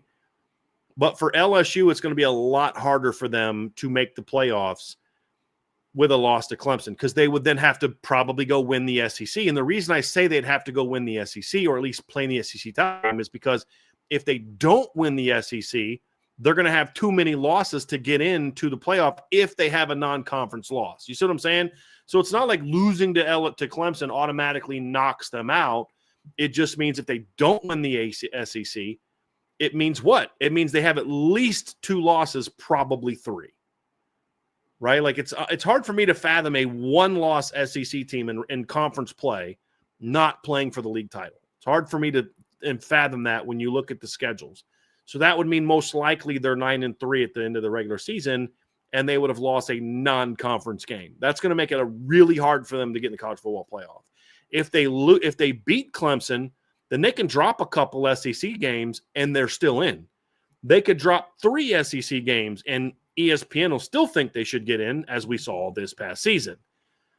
So I think it's a much bigger week from a playoff standpoint for LSU, but big picture, that's a huge week for the ACC. There's another game in week 1 that I think is going to be huge for that too, Trev, and that's Virginia Tech and South Carolina. South Carolina is this, top 25 team, and some people have them in the top 10. You have them in the top 10. You're not alone of having them in the top 10. Bring it back Lenore Sellers. Bring it back Dylan Stewart. I think that could be a big game because if Virginia Tech can upset South Carolina the same weekend that Clemson can beat or upset LSU, depending on, I don't know what the odds are right now, that's a statement weekend for the ACC. And I think they need that big time as they're going into some of these negotiations, assuming they're not already done by then, which they may very well be. But I also think it's huge for the ACC from a recruiting standpoint. So I think that's big. And then the Texas-Ohio State game is going to be big in quarter 1, but I don't know that that's necessary. I mean, I don't know that game is going to have the same impact because, A, those teams are both going to be replacing a lot, and I think they're going to both get mulligans for that game if it's ugly, or the loser will get a mulligan for that game if they go handle their business. So, but that's also another big SEC game that if they lose could have an impact on how the SEC is viewed. But there's another game that I think is going to be big 2 weeks later in week 3, and that's an SEC game, Georgia at Tennessee. Mm-hmm. We're going to know how good Georgia is or isn't in week 3. And we're also going to know a lot about Tennessee by week 3. So I think that's a huge early game that we're going to be looking at that's going to have really big ramifications for those teams. So those are my, kind of my top games that I'm looking at. I mean, there's a couple others I considered. Kansas at Missouri, that's a huge opportunity for the Big 12. The Michigan at Oklahoma game is going to be very interesting for both teams. They're both looking to bounce back after rough years. How's Michigan going to look in week 2? At Oklahoma. Those are all things that I look at, Trevor, like, boy, these are going to be fascinating games. And I'm looking forward to kind of seeing how they play out. But those are at the top of my list. There's a lot of good games in the first 3 weeks, man. A lot of good games. Yeah, for me, I'm going 2 of mine are in the first week, and my third one is the Georgia at Tennessee, because you're going to find out Nico in his sophomore season at home, big game week 3. How does he perform? Is Georgia going to be the team that he thinks, or that some people think Georgia's just going to continue rolling? Who knows? We've had conversations about it. I don't think Georgia's talent is what it has been in years past on their roster. Not to say that it's bad. They lost a lot on defense. A lot. I think that game is going to be really interesting. The first one that I wrote down was Alabama at Florida State. This game intrigues me a lot because, one, I genuinely don't know how Florida State's going to be. And I'm willing to look at that game and say, or last season, and say that I think it's a fluke. I think going from 13-1 to 2-10 is a fluke. I do. I'm not saying now this year Florida State bounces back and they go 10-2. I just think that game's going to be interesting. Really interested to see what Bama does at their quarterback situation. That's something that I'm going to be keeping an eye on over the spring. So I think that could be interesting.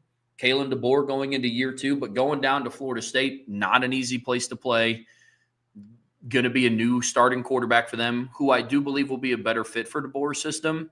And him bringing back his offensive coordinator from Washington is huge. So that's going to be a game that I'm keeping my eye on. And then my second one in week 1 is Texas at Ohio State. It's 2 programs that big picture, there's going to be a lot of conversation around both of them. And I'm not talking Ohio State just won the Natty and Texas was the team that lost to them in the semis. I'm talking Steve Sarkisian has yet to get that signature win outside of his win at Bama. Can he do it again in Columbus?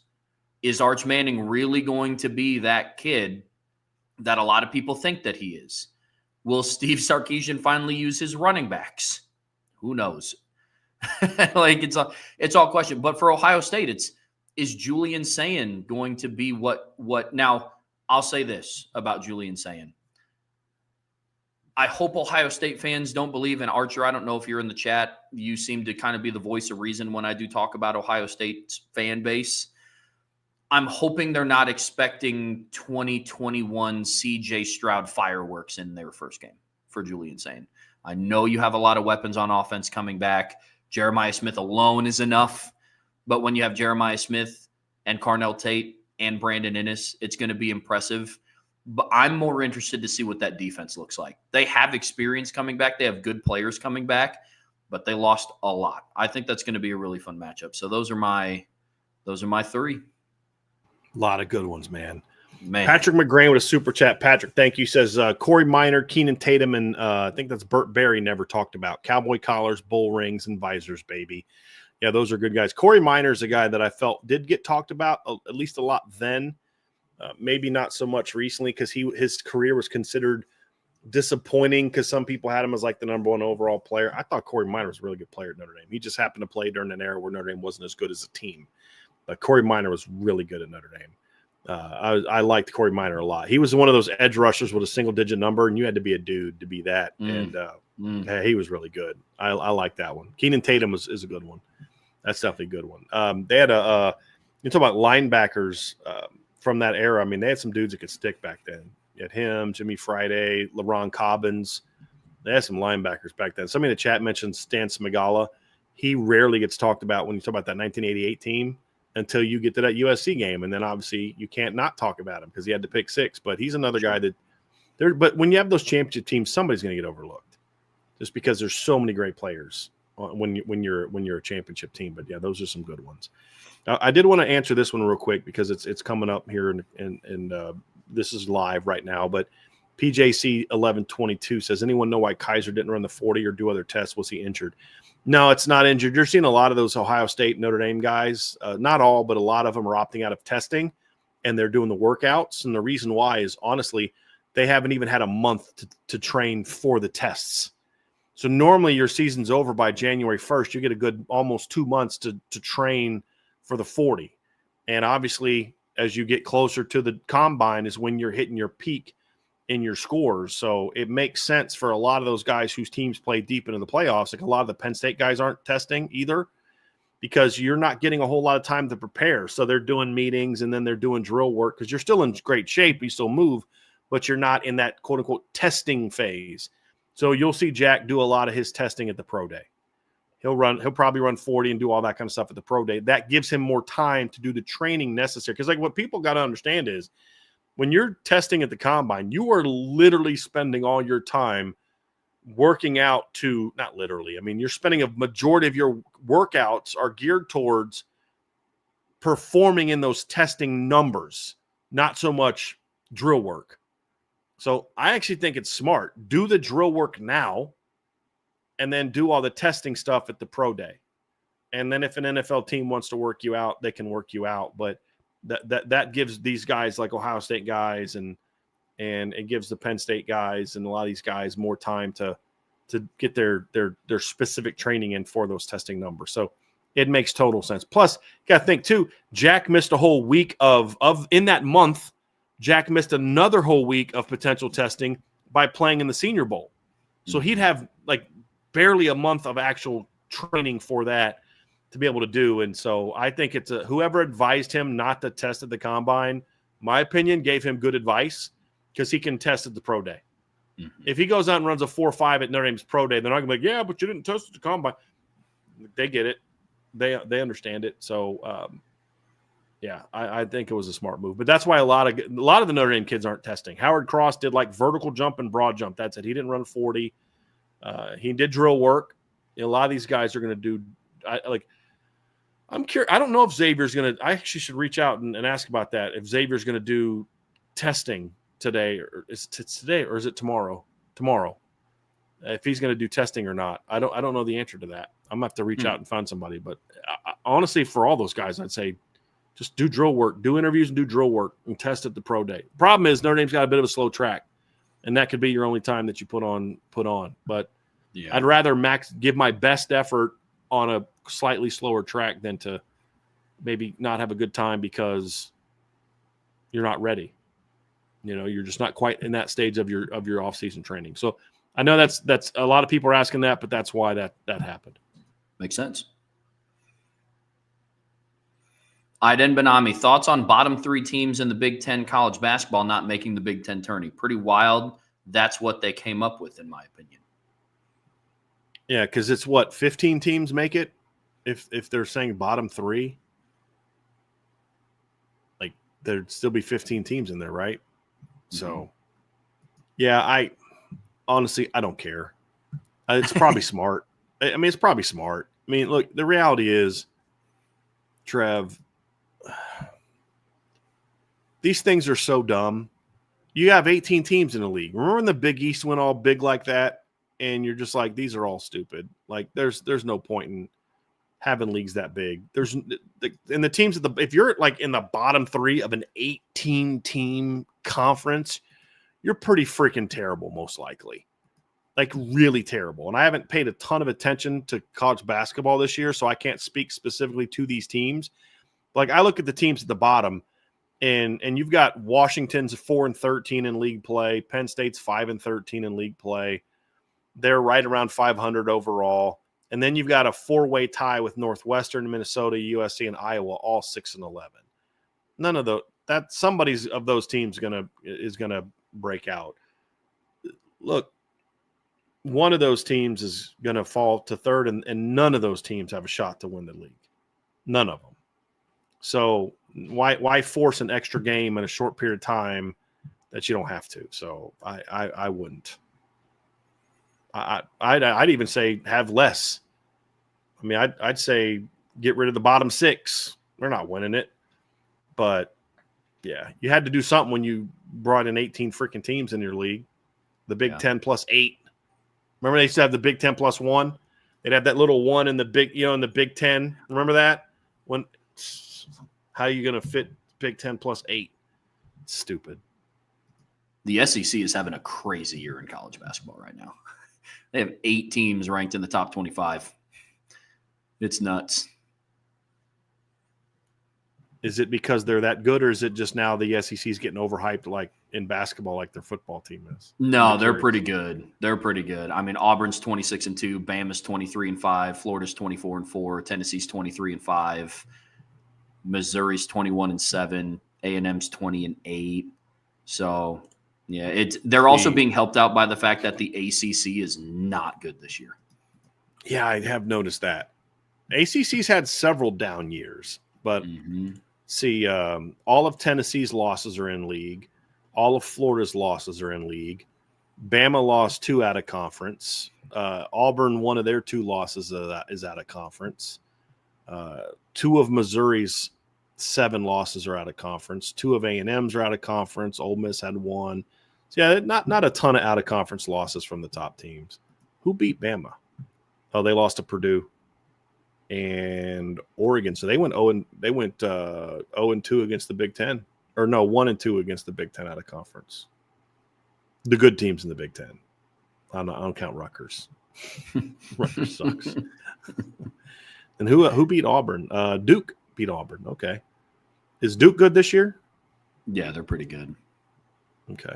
I know they got that Cooper Flag kid. He's really good, but yeah, I didn't know how good they were overall. Yeah, they have they have another really good guard who's. It's like, dude, if you're going to be a basketball league, you better be good at freaking basketball. Otherwise, you might want to start taking football a little bit more seriously, idiots. Yeah. Mm-hmm. So is the ACC just not good, or are they just not getting like a lot of recognition? Because I'm looking at, and again, I don't know the answer to this. I'm looking at the league standings, and they have similar at the top of number of out of league losses. You know, like there's a lot of in league losses, but not a ton of out of league losses by some of these top teams. I think I don't think the conference is as good. 1, and then 2, the name brand teams in the ACC are also not good. North Carolina's not that good this year. Syracuse is not Duke. That good. Yeah. Yeah. Oh God, yeah. Syracuse is awful. NC State's bad. Gross. Yeah. Yeah. Yeah. Georgia Tech's sub 500. Although I was watching the Notre Dame Georgia Tech game. That was a little wild for me because I mean, I still remember Damon Stoudemire as a guard in college at Arizona. He was a dude. So, yeah. Now you see him as a coach with like gray on his face, and you're like, what in the world? Yeah. Yeah. ND, it just means more. Walk into Notre Dame's locker room with no context, just what you see visually. Look at all the offensive line candidates. Where would you line them up at, and what's the too deep? Well, you asked us some very deep questions today that require a lot of thought. I'd say if I were going to do that, just how they look, are we counting freshmen for this conversation, Trevor? Are we going to include freshmen in this conversation? Let's go ahead and include freshmen in this conversation. So my too deep would be, just off how they look, it'd be Emil Wagner at left tackle, or excuse me, right tackle. Just how they look. Gerby Lambert at left tackle. Will Black is my backup left tackle. And Sullivan Absher would be my backup right tackle. Just how they look. Because Sully looks more like a tackle. Not how he plays, just how he looks. Jagasol would be my guard. Because, again, he's freaking massive. He'd be a guard. Billy Schrouth would be a guard. My too deep would be Christopher Tarrick. And just how they look, be quick. Christopher Tarrick and Peter Jones. Peter's like one of those no-net kids. It looks like a guard. Peter Jones, yeah. And then my centers would be Ashton Craig and Anthony Knapp, based on how they look. A little lighter, a little shorter, a little more athletic-looking centers. So, yeah, that'd be my too deep. How just basically, again, the question was how they look.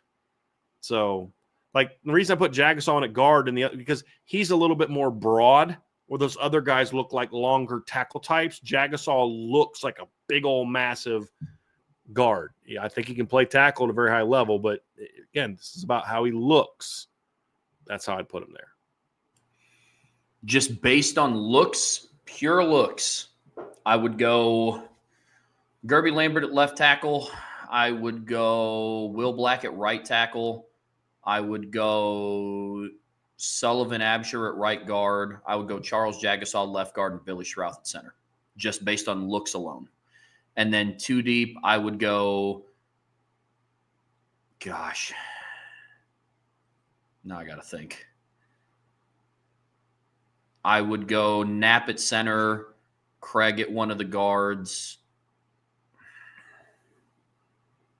Emil Wagner left tackle. Gosh, now I'm really digging into the depths of the depth chart. Yeah. I'll give you my starting lineup. That's just based on looks alone. That'd be a lot of beef up front if that's what that was. There you go. There you go. So DK said, just based off looks, he said, where's it at? He'd go Shakira at center. And dude, what is Shakira doing in the Notre Dame locker room? That makes no sense. He said, walk into the Notre Dame locker room. It makes no sense. No sense. Come on, bro. Come on, bro. Got to do better than that, man. Oh, boy. Oh, it's Friday. Yeah. Tommy Guns, can Notre Dame win a chip any given year, not relying on a down year nationally with their current D-line and recruiting? Yeah. Yeah. Because, again, the whole point is too many people view the D-line too negatively than they should. Is D-line recruiting good enough? It is at end. Like, I think over the next 3 years, Notre Dame is going to be absolutely loaded at defensive end. Loaded. Defensive tackle is not going to be elite, but we're not talking about a bunch of bums. Devin Houston was a 4-star player. Gabriel Rubio was a top 100 player. Brennan Vernon was a 4-star player. Armel Mukum was ranked high by me. You've got Davion Dixon is a 4-star player. Like you've recruited well enough to be really good there. The question is, are you elite there? No, but does that mean that you can still win a championship? Yeah, when you're recruiting elite at linebacker and elite in the secondary. Like questions like this continue to kind of support this notion that Notre Dame's defensive line recruiting has been bad or average. It has been neither of those things. Is it good enough? No. When it's just the context of, is it up to the standard of other teams? But I think they're out recruiting a lot of those teams in other areas. So their current defensive line is really talented, in my opinion, especially at the end. So yeah, it can. Yeah, it can. They don't, and I like the part where he says not relying on it down year nationally, because I think that's an important context to make. Right? It's a very important context to make. So, yeah, that's my 2 cents. You agree? You agree with that, Trev? I do. Okay. Yes, I do. Absolutely. Domer Grizz, happy Friday. I'm taking my kids to the March 8th Notre Dame basketball game. I know the season has been disappointing, but are there individual storylines we should watch for in their last home game? Well, is this going to be the last game for Marcus Burton at Notre Dame? That's one. Mm-hmm. At least last home game. I mean, does he go to the NBA draft again? Does he go into the portal? That's a good question. I'm hoping that they can convince him to come back and play with that freshman class next year. But Trev, you watch it closer to me. Outside of Burton's return, any others that you? I mean, Braden Shrewsbury's out for the year, so that's going to be ugly. It's going to be ugly. Yeah, I mean, other storylines. I would see if Cole Serta keeps coming along. He's a sharpshooting guard. He's actually played some pretty meaningful minutes over the last couple of weeks.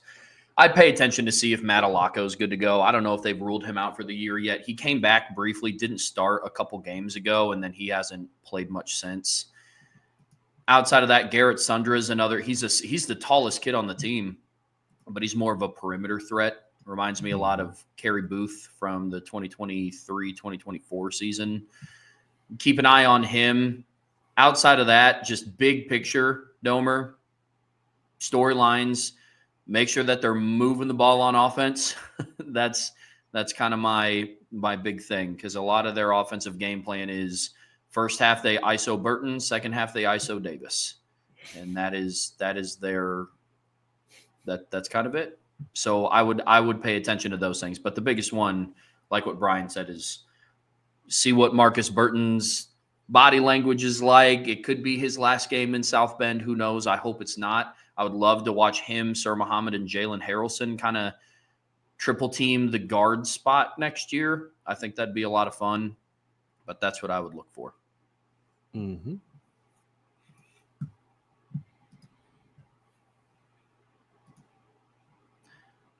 Question from PK. To what degree do you think Chad Bowden is moving on Notre Dame recruits he had relationships with?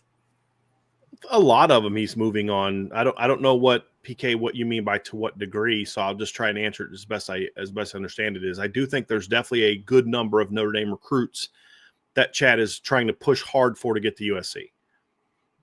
Two primary reasons for that is A, he thought he was recruiting really good players when he was at Notre Dame. So why would you not then try to recruit them at your new job? And number two is one of your jobs as a coach or a recruiter is to not only build your team up, but to also hurt your rivals. Bama's been doing this for years. They'll take kids they don't need, but they're taking them because they don't want them to go to LSU or they don't want them to go to Georgia or whatever else. So, yeah, if I can keep them from going there, sure, we may not need him. He may not fit our system, but at least doesn't go there. That's not as effective nowadays because kids can just leave after a year, but I think that's part of it too. And I do think there's a little bit of a personal thing there, not so much with Marcus Freeman, but there are some other people in the athletic department that working with them on a daily basis is it's just tiresome. Just dealing with people that just seem to make it their life mission to make your job harder for some ungodly, unknown reason. And I don't understand why that is. And there's one person in particular, I think most of you know who I'm talking about, former player at Notre Dame. Well, I just don't understand why he has the job that he has. I really don't. Because it doesn't seem to me like the things he's doing are really meant to better the program. I know he gets praise all the time, but I just don't see it. But I think some of it's getting like those people back, and then some of those same people were the ones spreading rumors and lies about Chad when he left, just like they spread him about a lot of other coaches when they left. You know, they go talk to their friends in the media, the lies they told about Mike Elko when he left and Chip Long when he left, and that's just kind of how it is. And did the same thing about Chad Bowden. with Chad Bowden. But so I think that's part. But I think the bigger part of it for Chad is just I'm trying to win a championship at the place I'm at. And I was recruiting pretty darn good freaking football players in Notre Dame, so let's go get them. So that's kind of how I look at it. Yeah. Fair enough. And yes, Coach Bent, it does rhyme with that. Oh, goodness gracious. Tommy Guns, what the heck is going on with the women's basketball team? Losing 2 in a row? Are they gassing out? Did they peak too early?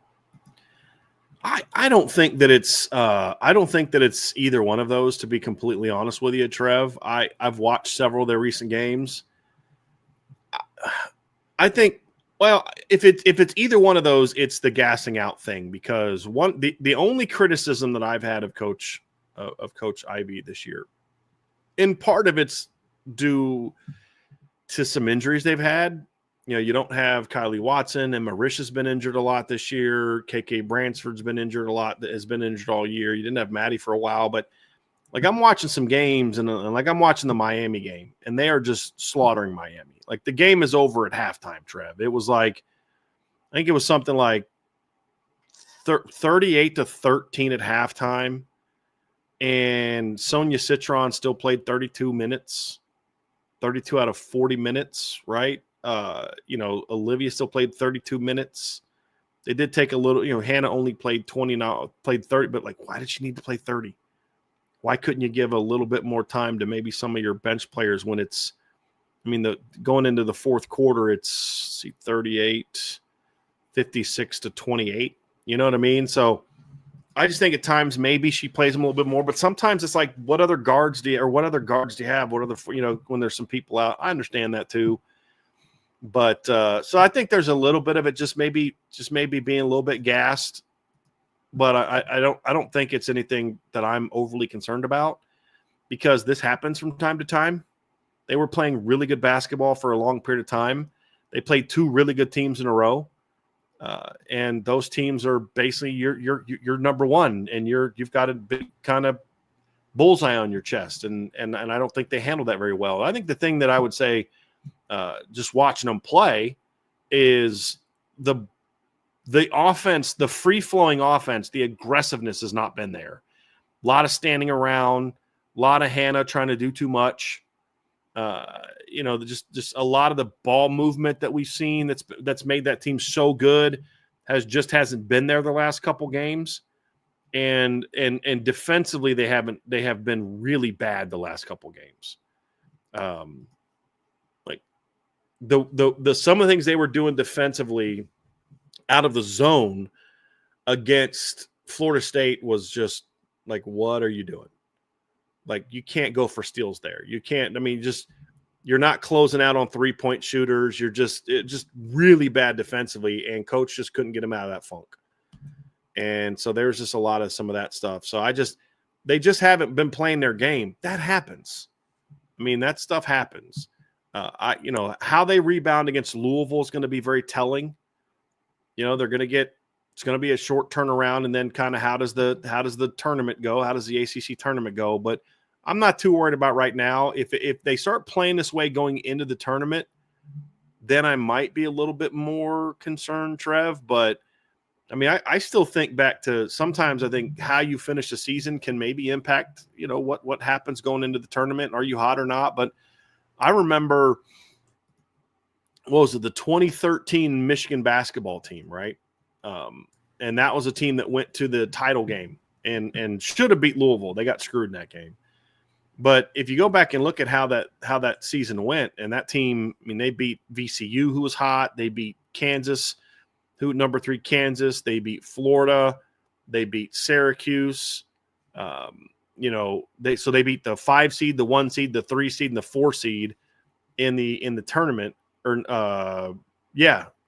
their brackets, and then they lost to Louisville that year. But like, that team had lost 3 out of 6 coming down the stretch, and had lost, 5 out of 10. They were 5-5 coming into the tournament, and had gotten blown out by Michigan State and got beat by Wisconsin by 9 in the NCAA tournament, or in the Big Ten tournament. Now that's men's basketball.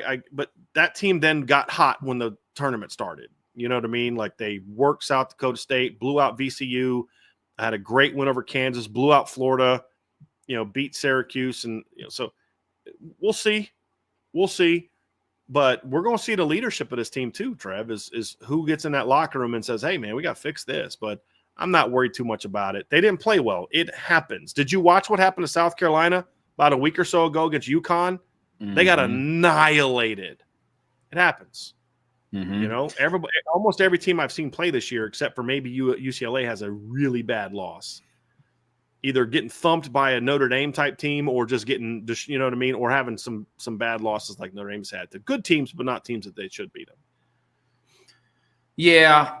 I watched the NC State game and then I watched the Florida State game as well for the Lady Irish. And sometimes as basketball goes, I think that on top of some of the things that Brian said, I think just Hidalgo and Miles are just in a little bit of a slump right now. That happens. I mean, it's unrealistic to think that somebody's going to be lights out for 30 games in a season. Like that's just, it's unrealistic of anybody. But their last two games, they've combined to go 24 of 74 from the floor. Yeah, it's been they're just off.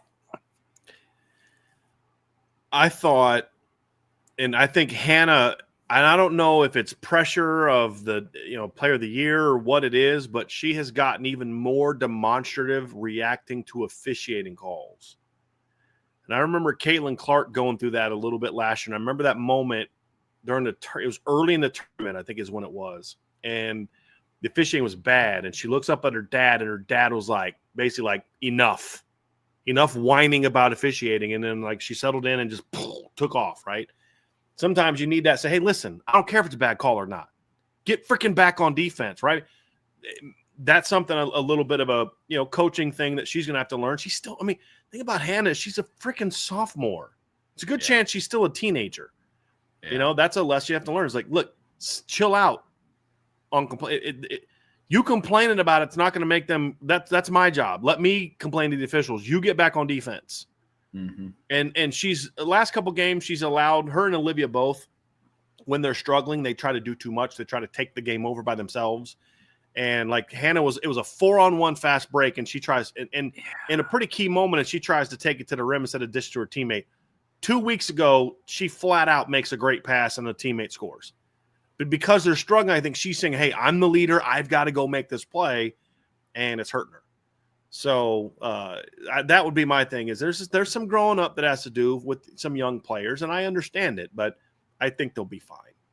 Mm-hmm. I think they'll be fine, and I think they're poor play. Then they're competitors. They're great players. They're okay. I'm not playing well. I hurt my team. Let me get us out of this instead of saying, hey, listen, like Sonia was hot at the end of the NC State game. Not just a three, but then she was.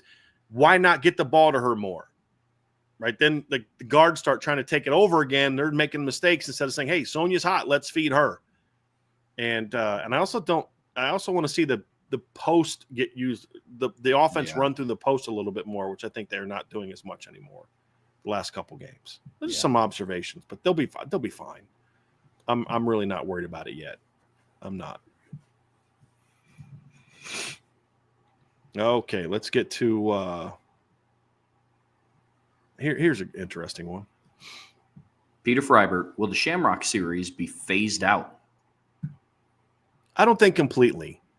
I think they're always going to want to kind of have it in their back pocket for certain games, like playing Navy, Army, and Shamrock Series game in New York. Or maybe they let's say that they would have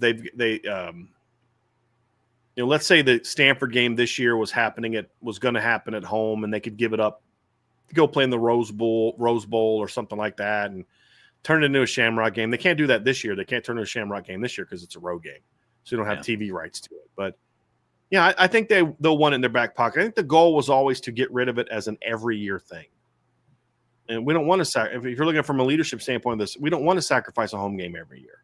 There's going to be times we're okay with it. So I think that's more of what. So completely phased out, no. Phased out from it being an annual thing every year, I think that they're trying to move away from. Yep. Yeah. Yep. Justin Kane, how would you analyze how Coach Brown is doing at wide receiver development? Very well.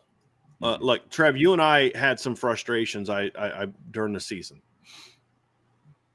But as the season kind of wore on, we started to see that unit get better and better and better, especially in the postseason, and especially some of the younger players where I think coaching was going to have more of an impact. It's a lot harder to get a 5th or a 6-year senior or even a 4th-year senior who's only been in your program for a year to really kind of get himself really rolling. But when you look at the postseason, I thought the receivers actually played really good football. And we talk a lot about the job that Jaden Greathouse did in the last 2 games. But it was Jordan Faison who stepped up and was their best receiver in the first 2 playoff games. So it wasn't just Jaden breaking out in the final 2 games, which was huge. Jordan Faison went off against Indiana. And it wasn't just the big catch at the end, but remember that diving catch he had of a low ball that was just a great catch. He caught a now screen, made guys miss, and picked up a first down. Finishes with 7 catches for 89 yards in that game. Leads the offense in receiving against Georgia, 4 catches for 46 yards, which meant he literally had like over half the yards, receiving yards in that game. He had 46 of the 90. He also had 2 carries for 9 yards. So, he played well in that game, considering the opportunities that he had in that contest. Bo Collins was targeted once, made a tough catch. I thought Chris Mitchell had a couple good grabs, key grabs in that game in the playoffs. He had a couple against Penn State. He had a good first down grab against Indiana. And then, of course, in the championship game, the last 2 games, we know what the receivers did. But I don't remember any drops from the unit. It was a bunch of different guys making a play here, making a play there. Chris Mitchell had a couple plays. Bo Collins had a couple plays. Faison made some plays. Jaden Thomas makes some plays in the postseason. And then, of course, we saw Faison ball out against Indiana. We saw Greathouse the last 2 games. So I just think as a unit, the level that they played in the postseason they played their best football in the postseason as wide receivers, blocking wise, catching the ball, route running, playmaking, winning contested catches, all of it. Was because even if you take away the 50-something yard touchdown that Jaden Greathouse had against Penn State, he may not have had 100 yards in that game, but he still had a phenomenal performance in that game. When you think of the third down catches he had, the long touchdown was the least impressive play he made. He was uncovered. Now, it was a great route to get the guy to fall down with help from the taser, apparently. With your rec league head fake that Numbnut said that he'd made. That's not a shot at Jaden Greathouse. It's a shot at the taser. Somebody else. But yeah, but like that was like, okay, great move, but you were wide open. The 3rd and 9 back shoulder catch was exceptional. One of the best catches made all year and that ball I didn't think he was going to get to it. It was so high. Then he had the 2 huge 3rd down catches where he's working himself open. He was so good in those 2 games. But he wasn't the only guy that stepped up with big plays in the postseason. The whole unit was. The urgency still has got to be improved a little bit, but we even saw more of that in the postseason. And you were gaining more. They were gaining separation more out of their breaks with certain routes, and they played good secondaries. Georgia doesn't have a secondary they used to have, but they don't suck. And that's the one that was the worst secondary you played against. You only had 90 yards, but Indiana has a very good secondary, and Notre Dame's receivers were better than they were that day. They were making plays on Ohio State's starters. They weren't just making plays on like the backups late in the game. They made Caleb Downs look silly. Jaden Greathouse did. The catch he made against Jordan Hancock, the catch he made against Cody Simon, like they were making plays against their dudes, not against the backups. So I think all of that has to do with development. And I was impressed by that. Now, he's got a whole different set of responsibilities this year because he's got to obviously get the portal guys going. He's got to try to take Faison and Greathouse and help them build on what they did. But he's got to – and even the most important task he has this offseason is taking those young guys and getting some of them ready to go, which you didn't really need to focus on that much this year. But now it's time, hey, you need to go get Cam Williams and Logan Saldate and KK Smith ready to play. Like that's now your task of it's not just about I'm going to coach and then you got to catch up to me. There's some that to that, but when you got guys like that have skill sets you need, it's your job to also then go to them and hold them accountable and push them and maybe make them your pet projects. So he's got a tough task in front of him in 2025. It's a new task. It's tough. Last year was tough. This will be tough. It's a different type of task. But if he can build on what we saw them do this year and how they finished the season, that's part of the reason I'm excited about the receiving core, Trevor, because we didn't see that in past years. We always knew the talent was there, and we'd see like a game late in the year. But this was, big game after big game after big game after big game. The receivers are stepping up and playing at a high level, and that has me excited, very excited for what we're going to see from that group this year. Yeah, you and I are in the same boat. They stepped up. They performed in their biggest moments, which is what you want to see because it's opposite of what we've seen from Notre Dame receiving cores in the past. It was, they would ball out against New Mexico State. They would ball out against Navy. They would ball out against, Tennessee State or Central Michigan. But in those big moments, it was couldn't get open, weren't making catches. And if anything, last season was an opposite. Their biggest games. I mean, Bo Collins had a really nice catch against Texas A&M. Jaden Greathouse had a good game against Louisville. The list just kind of goes on and on and on. Yeah. Up until Jordan Faison was money early against Army. Mm-hmm. Jaden Greathouse with the big catch early against Navy. It was a big game. Whether you respect those were highly ranked opponents. Those were big moments. Facts. You're absolutely correct. Absolutely correct. Super chat from Tyler Evans. Thank you, Tyler. What do you think of the head coach leaving Bowling Green for the Eagles? Awkward timing, right? Yeah, I think it was classless. And there's a lot of people that disagree with me on this on Twitter. That's fine. I think it's classless. And I'm so tired of the players leave. You're the adults in the room. And first of all, there's a couple things we got to dispel of. Number one is he's going to make more money. He's not going to make a whole lot more money for the Eagles than he is going to be for BG. And it's a little cheaper to live in Bowling Green, Ohio than it is in Philadelphia as well. So, number one. Number two, this is a once-in-a-lifetime opportunity. He's literally taking a job he's already had. He's going to be the quarterback's coach for the Eagles. He's already been a quarterback's coach in the NFL. He coached for the quarterbacks for the Lions. But there comes a point in time where I don't care if he's getting a big pay raise. At what does your word, what's the value, the monetary value that you will put on yourself to sell out? Like, maybe I'm wrong and maybe there is a certain amount of value, but I don't think that there is. I've turned down 7-figure deals of people that want to buy into IB and they want control of certain things. No, it's not worth it to me. But you're the head coach. You're not a D coordinator. You're the head football coach. You convinced all these kids to come back to play for your program. You are now into late February. The portal's been closed for a while. Spring ball's a week or two away. What are you doing even interviewing for the Eagles job? At what point in time does your word mean nothing?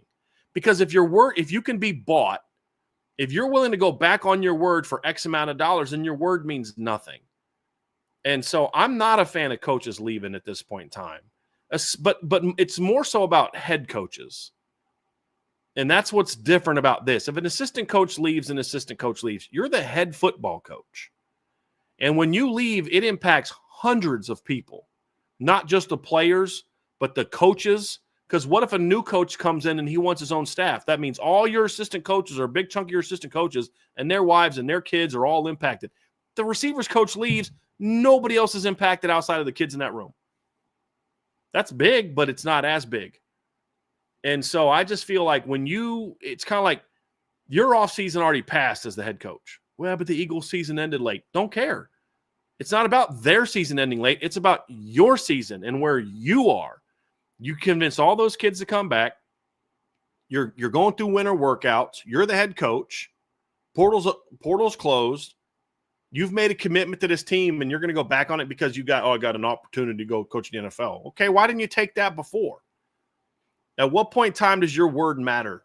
And to me, the responses I saw were so like perfect examples of who we are as a country, as a people.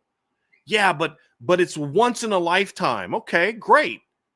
But you're not just responsible for you. And if you only want to be responsible for yourself, don't be a head football coach. Just be an assistant.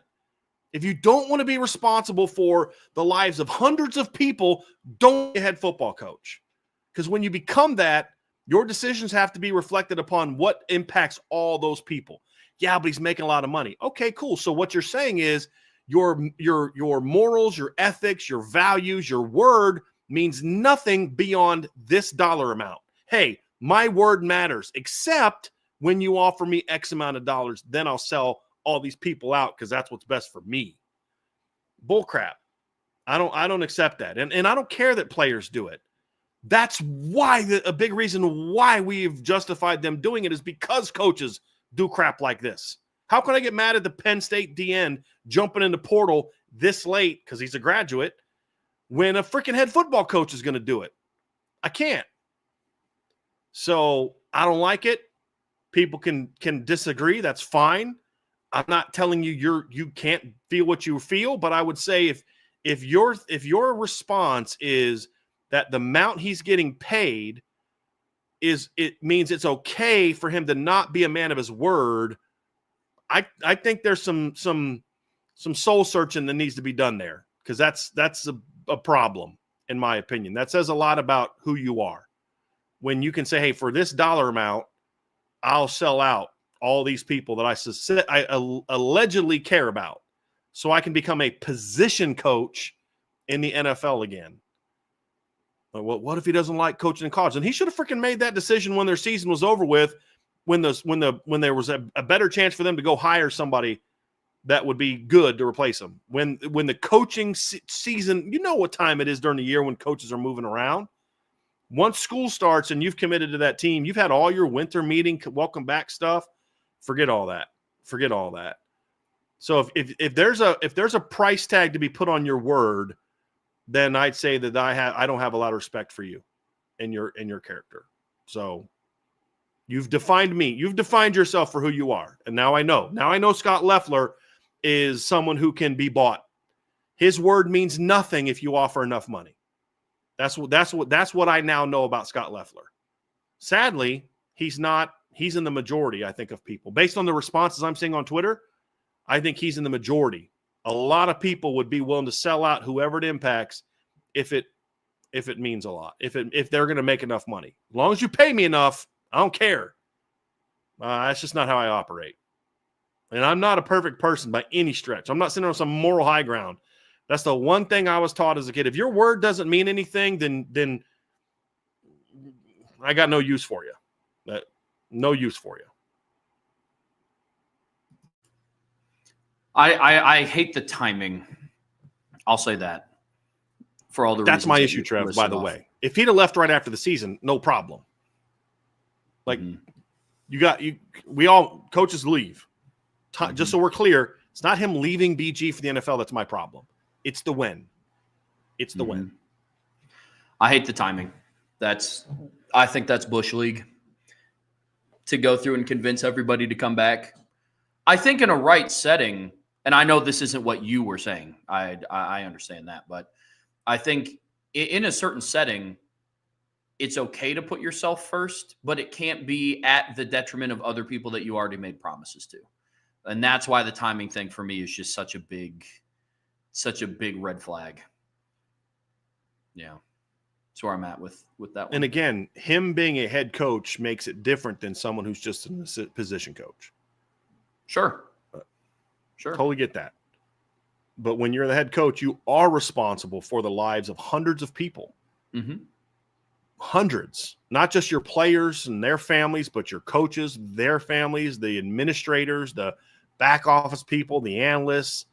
A lot of that stuff gets changed when a new head coach comes in. So, yeah, I have zero respect for Scott Loeffler as a man. Zero. And I don't hold people that are just so willy-nilly saying it's okay because of the money. I don't have a lot of respect for that opinion. I don't know you enough as a person. An opinion is different than an action. You know what I mean? Like, some people would say, hey, it's okay for him. I wouldn't do it. And they may not. But, whatever. That's just not how I am. So I had a feeling somebody was going to bring that up. Yeah.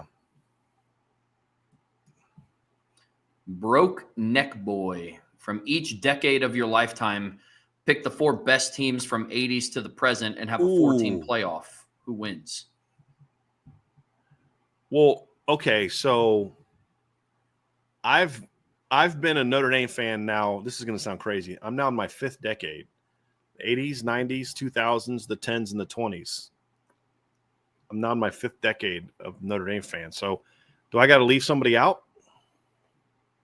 Because if it's a 14 playoff, do I got to leave? What decade do I leave out? I think I know what decade I'm going to probably leave out. I think I'm going to leave out the 2000s. With all due respect, none of those teams are in my top 4. Because the 05 team still lost 3 games. So let's go 80s. I got to go 88. The 89 team was more talented, Trevor, and more dominant, but they didn't win the title. So I got to go 88. 93 is the best team from the 90s. Not as talented as maybe 92 or even 91 or 90, but the best team. 2000s, I'd probably pick 05. 02 in the comp, but 05. And 2010s, I'd go 18. 2018 team. And the 2020s, I'd go with this year's team. Who would win? Probably the 88 or 93 team. Yeah, that's probably. And then I'd have the 05 team would probably just be right. They'd be the first team out of the 4-team playoff, and I'd probably go 88 be my 1 seed, 93 would be my 2 seed, 18 would be my 3 seed, and then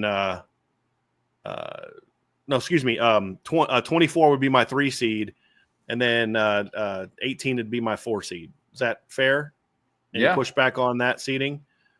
And so then I would go 88 would beat 18. 93 versus 24. I got to go with 93 because I think this team would have had a really tough time handling Bryant Young up the middle and then completing passes against Bobby Taylor and Jeff Burris and that secondary. I think thinking about Bryant Young going against this Notre Dame offensive line. Yeah. And the other thing too is in all seriousness, this Notre Dame defense did struggle against a really good running team. Yeah. And that was a really good running team. So I'd give 93 the edge, and then it's 88 versus 93. And I just think the 88 team had more speed, just more dynamic playmakers. I think the 93 team wasn't as good on defense either. So I'd give the edge to the 88 team in that 4-team playoff. So 88 would beat 93 in the title game. 2014, I think, would beat 2018 in a playoff game for the 3rd place game. But that'd be close. I just trust Riley Leonard a lot more in that game than I would trust Ian Book. Yeah. Yep. As would I. I like how you I would answered trust it. Marcus Freeman a lot more than Brian Kelly. Yes. I like how you answered that. I read that and I immediately didn't think of Notre Dame teams in that time span. I just thought of college football teams in that time span. So he could have met college football teams. I went for Notre Dame teams. I don't have a whole lot of differentiating opinions than what you had for Notre Dame. I'll say this. I would love to see a 4-team playoff. Let's say between the 2012 Bama team, the 04 Miami team, the 2019 LSU team. The last one in there. You got to pick one of 2012 Bama or 19 LSU. Can't take both of them. Well, I haven't been alive in enough decades to pick 4 teams. 90s, 2000s, 10s, and 20s. I mean, I guess I can from the pick 90s. I can give you somebody from the 90s. I'll give you 95 Nebraska. How about that? I want it to be a team that I've watched. That's how. I'm trying to help because you don't have anybody from the 90s though. Do you remember any 90s I was teams? 3 years old in 2000. It's no excuse, Trev. I don't want to hear this. Oh, I was still in diapers thing, so I can't evaluate film. Come on, man. I don't want to hear it. So if I would have to, the way that if I go 2000s, 2010s, 2020s, I'd have to pick 2 from something because I don't want to count the 90s. 12 and 19 can work for you because you're talking pre-playoff and post-playoff. So I'll give you that. Okay. There we go. So I'll let you have that one. Young Buck. I'll let you have that one. So I'd go 04 Miami, 12 Bama, 19 LSU. 04 Miami? Or no, 04 USC? 02 Miami. Whatever, 02, or 01 01. Miami. 01. 01 Miami. Yeah. 01 Miami. 12 Bama, 19 LSU. And if I have to pick somebody from the 20s, I guess 21 Georgia. Yeah, that's probably who I'd go with. Yeah. That's probably who I'd go with, too. I think 21 Georgia's probably the best all-around team from this early part of this decade. Yeah, I'd go with that. I think that's fair. So you'd go with what would your seeding be? Who's your number one seed? 01 Miami? Yeah. LSU, the 2 seed? Bama 3 seed, Georgia the 4 seed. Okay. So who wins between 01 Miami and you said 12 Georgia or 12 Bama? Yeah. Okay. Gosh. No, I'd 1 versus 4 seed would be 01 Miami and then Georgia. Okay. Gotcha. The 04 Miami team. I think no matter what the combination is, I think my combination is Miami and LSU in the Natty. Okay. So you got them over Bama. I think that's fair. And then who wins? Great offense against great defense. I have no idea. I actually think Miami would win that game. And here's why I say that. And I've made this comment before. LSU's offense is every bit as good as Miami's defense, maybe slightly better. But I think Miami's offense was better than LSU's defense. Fair enough. I mean, that 01 Miami team, now that was the year after Reggie Wayne and Santana Moss, but they still had Andre Johnson. They still had Jeremy Shockey. Oh, yeah, I'm pretty sure Shockey. You had your running game. You had Clinton Portis at running back, Frank Gore at running back, Willis McGahee at running back. You still had Andre Johnson that year, Jeremy Shockey, Kevin Baird, Ken Dorsey at quarterback. I believe Bryant McKinney was still the left tackle on that team, I believe. I could be wrong on that. Let me go to the draft history page here real quick and go to Miami's page. I think Bryant McKinney was still on that Miami team. Let me go look. When was Bryant McKinney drafted? No, he was drafted in 02, so he would have been on that team. And then defensively, yes, LSU was scored, but they're going against the secondary that had Ed Reed, Mike Rumpf, Philip Buchanan as starters. And then also that team had guys like Sean Taylor on it. He was a stud on that team. I mean, you had DBs getting drafted on that team. Like Antro Roll was a freshman on that team. He was eventual first. I mean, that team was so loaded. So I'd go 01 Miami in a great game. But I just feel like Miami's offense would have a better shot at against LSU's defense than they would perform better. Where I think Miami's defense could make enough stops against that LSU offense. I think Miami'd win like a 31-27, 34-31 game. I think it'd be something like that. Is what I think it would be. Yeah, I think it would go to 01 Miami too. Yeah. LSU's defense just wasn't great that. It was good, but it wasn't great that year. The thing that made that 01 Miami team special is they were great on both sides of the ball. Yeah.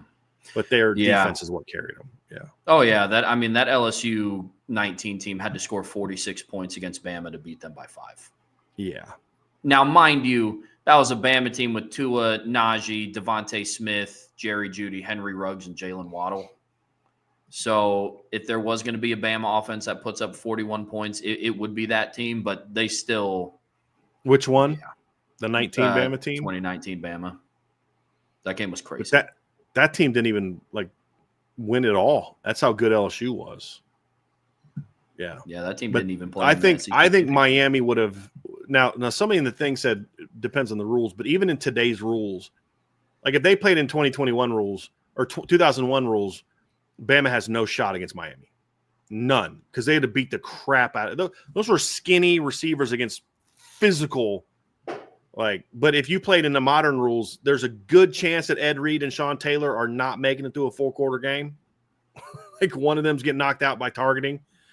But even in today's era, you're allowed to play physical enough to where those corners would be able to slow down those guys enough. But again, that 19 Bama team was really good on defense, but they weren't elite on defense. Mm-hmm. And that's the thing that makes Miami so good. Yeah. The game to watch, in my opinion, I would have loved to have watched 95 Nebraska against 01 Miami. That would have been a fun game to watch. Really fun game to watch, because that 95 Nebraska team was insane. Like, absolutely. You talk about just sheer dominance, Trev. 2001 Miami. I mean, just let me just pull this up so some of you young people can get a sense of. I don't mean that disrespectfully, just how dominant some of those teams were. 01 Miami in the opener beat Penn State at Penn State 33-7. Beat Rutgers 61-0. Won at Pitt 43-21. Beat Troy 38-7. Went to number 13 Florida State, who finished that year ranked 15th overall. Beat them 49-27. Beat West Virginia 45-3. Temple 38-0. Won at BC 18-7 in an ugly game. They come out of that ugly BC game, and this is what they did the next 2 weeks of the regular season. They beat number 15 Syracuse 59-0 on November 17th. They beat number 11 Washington on November 24th 65-7. That's really good. And then the next week, go ahead. The stat that I've always seen about that 01 Miami team is if they scored 0 offensive points, they'd be 8-5. Just kind of nuts, like because they had defensive touchdowns and like holding. Yeah, they beat Virginia Tech at last game of the season at number 14 Virginia Tech 26-24, and then they beat Nebraska in the championship game 37-14. And then you look at the 1995. So that's pretty dominant, right? This is what the 95 Nebraska team did.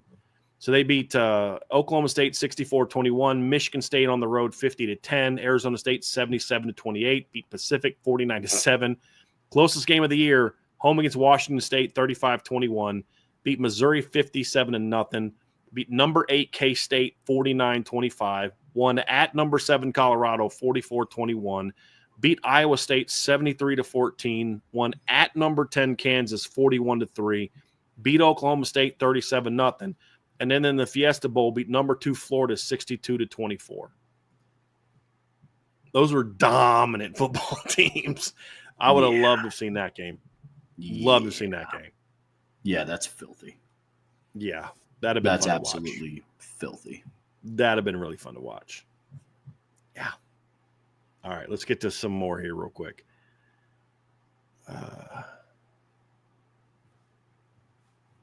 Let's see here. USMA, have you ever had Whitner's Barbecue in Virginia Beach? If so, what is your favorite sauce they offer? I've never eaten there, but I kind of have a goal now that when I get in town on Saturday, if I get in town early enough, or maybe on Saturday when we get back from the ship, maybe trying that out. It's good to know. I've never heard of that before. I haven't lived in Virginia Beach in 20 years.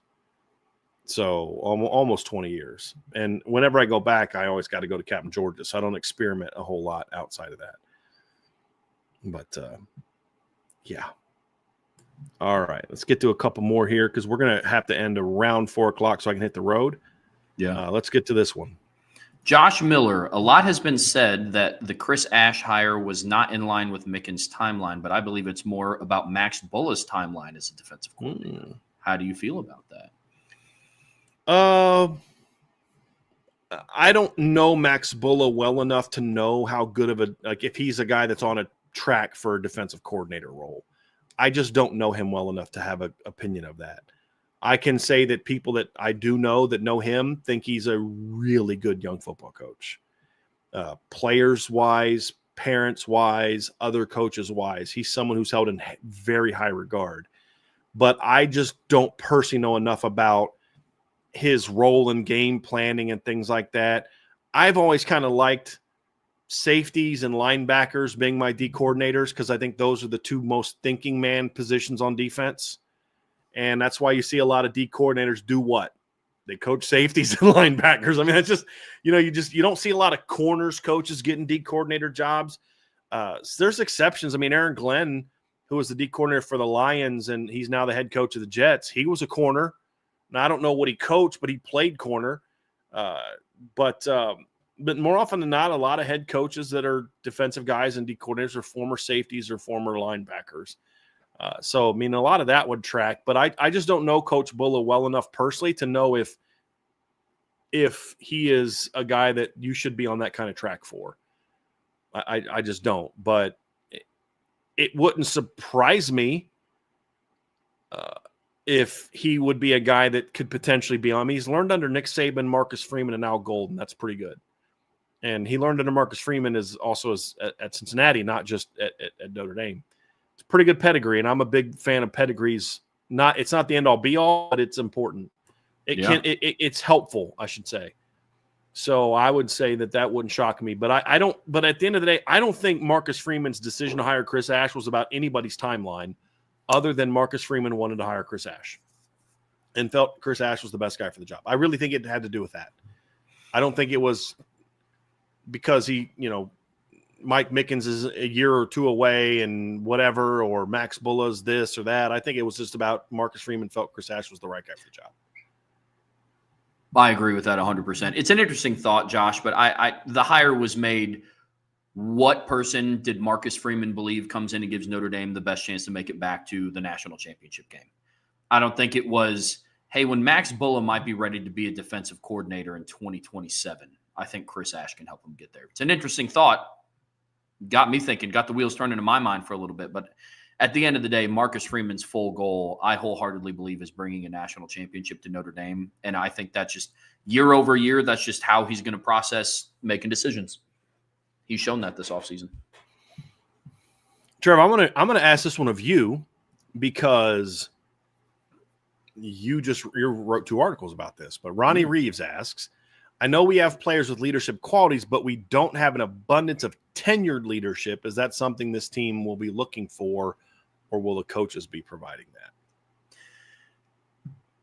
First of all, do you agree with the premise, and then overall thoughts on it? I agree that we have players, that Notre Dame has players with leadership qualities. I mean, tenured leadership, it depends on what your definition of tenured is. Do they have a 3-year starter, 2-time captain coming back to the lineup? No. I mean, do they have a Jack Kaiser coming back? No. Do they have a Howard Cross coming back? No. But I view tenured leadership as somebody, I mean, I would view Drake Bowen as a tenured leader based on what he went through from his first start against Texas A&M to grabbing D linemen by the back of their jerseys and moving them to the correct spot and barking out what a call is after USC audibles. That's somebody I would consider a tenured leader. I don't think that the coaching staff, I don't think Marcus Freeman is going to be relying on his coaching staff to be leaders of position rooms, because I think you have leaders sprinkled throughout your team. Because I'm viewing this differently as who the captains are going to be. But, meaning real quick, meaning with the coaches, meaning like beyond what already role they have. Correct. You're saying like they're not going to ask the position coaches. Are you saying they're not going to be asking the position coaches to fill a void that lacks from a player level? Is that what you're saying? Okay. Mm-hmm. Yeah, they're not going to ask Mike Mickens to be Xavier Watts from a leadership standpoint. So that's that. At least that's how I view it. So you go through and you start breaking down the position groups, and there's leaders in every room. There's the easy ones, Jay Love and J.D. Price in the running back room, Jaden Greathouse in the wide receiver room. Malachi Fields is going to be coming in. He was a team captain voted on by his peers at Virginia in 24. In the linebacking room, you have Drake Bowen, like I mentioned. Jalen Sneed is the oldest player in that room as far as time spent with the program. Secondary, Adon Schuler just spent 16 games playing side-by-side with Xavier Watts. I don't know if it can get much more than that. I view him as a tenured leader as well. So, Ronnie, it does just kind of depend on what your definition of tenured leadership is. For me, I think they have it. I think they have it. That's fair. That's where I'm kind of with you in that regard. I mean, Andrew Gilmore just said Emil Wagner's a tenured leader. I don't know that I would call Emil Wagner a leader of the offensive line in 2024. That was more of Pat Coogan. But I think that he's a player that's now a tenured player, for example, that was asked a lot of him. I think defensively is where I would really push back on this. I think there's plenty of tenured leadership, in my opinion. And again, I don't say that about Don Schuler just because he played under Xavier Watts and learned. I'm saying that based on what we saw in practice and in games from Adon already showing leadership, from what we've seen from Drake in games already showing that kind of leadership. So I think defensively, along with, veteran players that are coming back, the Burnhams and the Heinishes and the guys like that. And there's plenty of that on defense. Offensively, I think it's more of a fair question to talk about tenured leadership, because you talk about Malachi Fields. That's great, but he wasn't a leader on this team. Fair. And I think that but neither was Riley Leonard. And look how quickly he emerged, because if you have the leadership ability, you fill that void very quickly if you have it. The question is, who has it? So to Andrew's point about Emil Wagner, everything we've heard about Emil Wagner, even though he doesn't have what I would call tenured leadership, I think he's a tenured player with leadership characteristics that will easily fill that void if it's needed to be filled. And that's where I think there's enough of those guys in an Emil Wagner, in a Jeremiah Love type of play. Jaden Greathouse, to me, is a tenured leader based on what we've seen from him in practices and in games, that I think he could feel that. So, I just and Ronnie filled up. He says, we have tenured leaders, but there isn't a lot, in my opinion. We have guys who can lead, but haven't done it on the field as much. That's what I'm saying is, Ronnie, though, that's what I disagree with.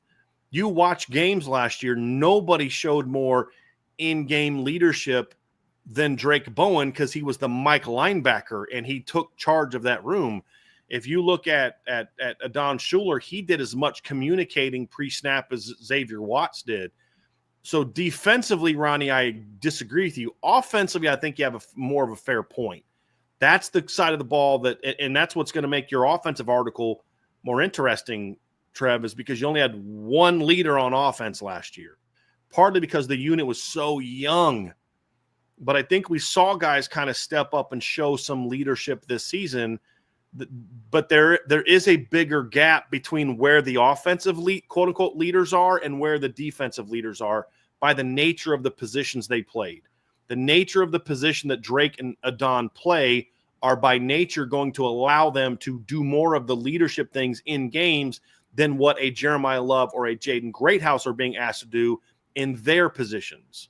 So I think that's fair on offense.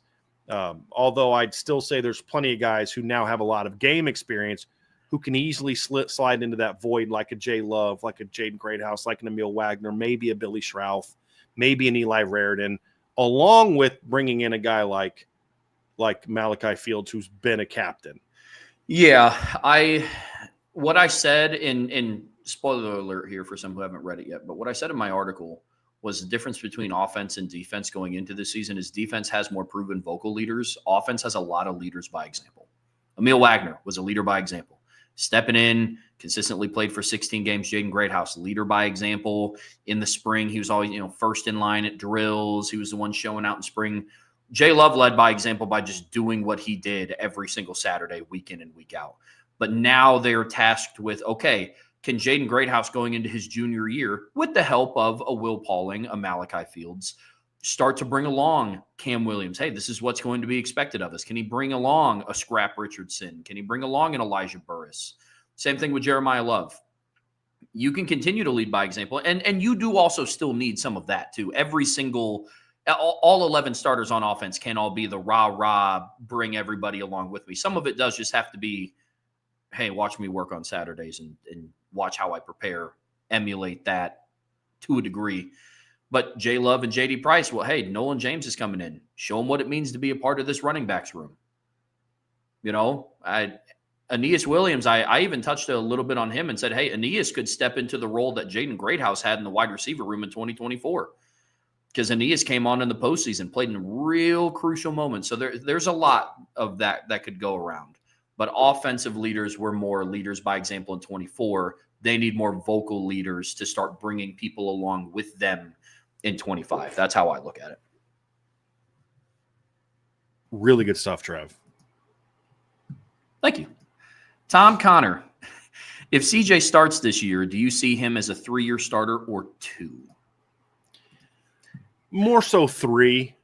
I could see CJ only being a 2-year guy, but if he starts this year and he's a true junior, I don't know that he's got the elite physical tools, 6'4", 225, bazooka arm, elite athlete that's going to make you think he's ready after 2 years as a true junior. I don't see that. I think he's probably a guy that if he doesn't take over till 2026 might only be a 2-year starter. But I think he'll at least get to his true senior season. If not, then that likely means Notre Dame won a championship. Because the numbers he'd have to put up, in my opinion, would be such that Notre Dame would be really hard to beat in 2026 with him at quarterback. Like, really hard. And so, I mean, there's been exceptions. Bryce Young, you know, I mean, he left after his true junior year. He didn't have elite physical tools either. He didn't, but I just think, but he also put up insane numbers, like over 4,000 yards every year, over 40 touchdowns. I don't know that Notre Dame will have that kind of production. But again, my point is, if he does leave after his junior year, it's because he's putting up those kind of numbers, which would then make Notre Dame incredibly hard to beat. It would have to be something where he does one of win the Heisman or win a Natty for him to win in 2 years. Yeah. You know, because you look at guys that have done that before. Johnny Manziel was that way. Johnny Manziel was not a physical specimen. I mean, he was 6'1". He was maybe 200, 210 pounds, but didn't have a rocket launcher of an arm. He could get it where it needed to go, but he didn't have a cannon of an arm, but he put up insane numbers and won a Heisman Trophy. You know, Lamar Jackson never won a national championship. He won a Heisman Trophy. I think his first year starting, he was crazy numbers. Yeah. Yes. Yeah.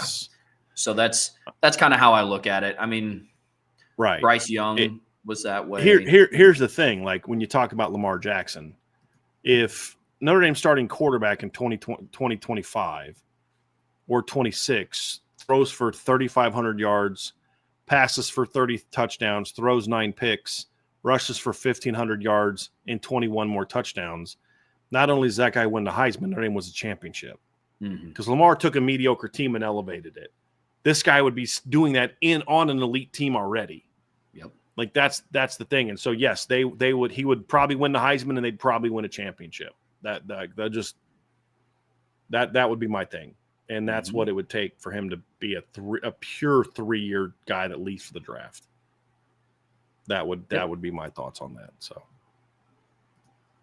good question. I hope we have that debate after 26. I hope we're debating after 2026 of whether or not CJ Carr should go pro or not. I really hope we're having that debate, because that means he's really freaking good. I hope after 2026, Irish Breakdown puts out a show that says, CJ, please stay. Like, well, man, I mean, if he was that good, I'd be like, hey, man, thanks for the memories. Enjoy that championship. You know, do what you got to do. Yeah. So selfishly, it would just be hard to watch him leave. But Joseph Barrett, Brian, have heard you mention Luke Fickell being interviewed after Kelly's backdoor exit to LSU? How serious was the consideration?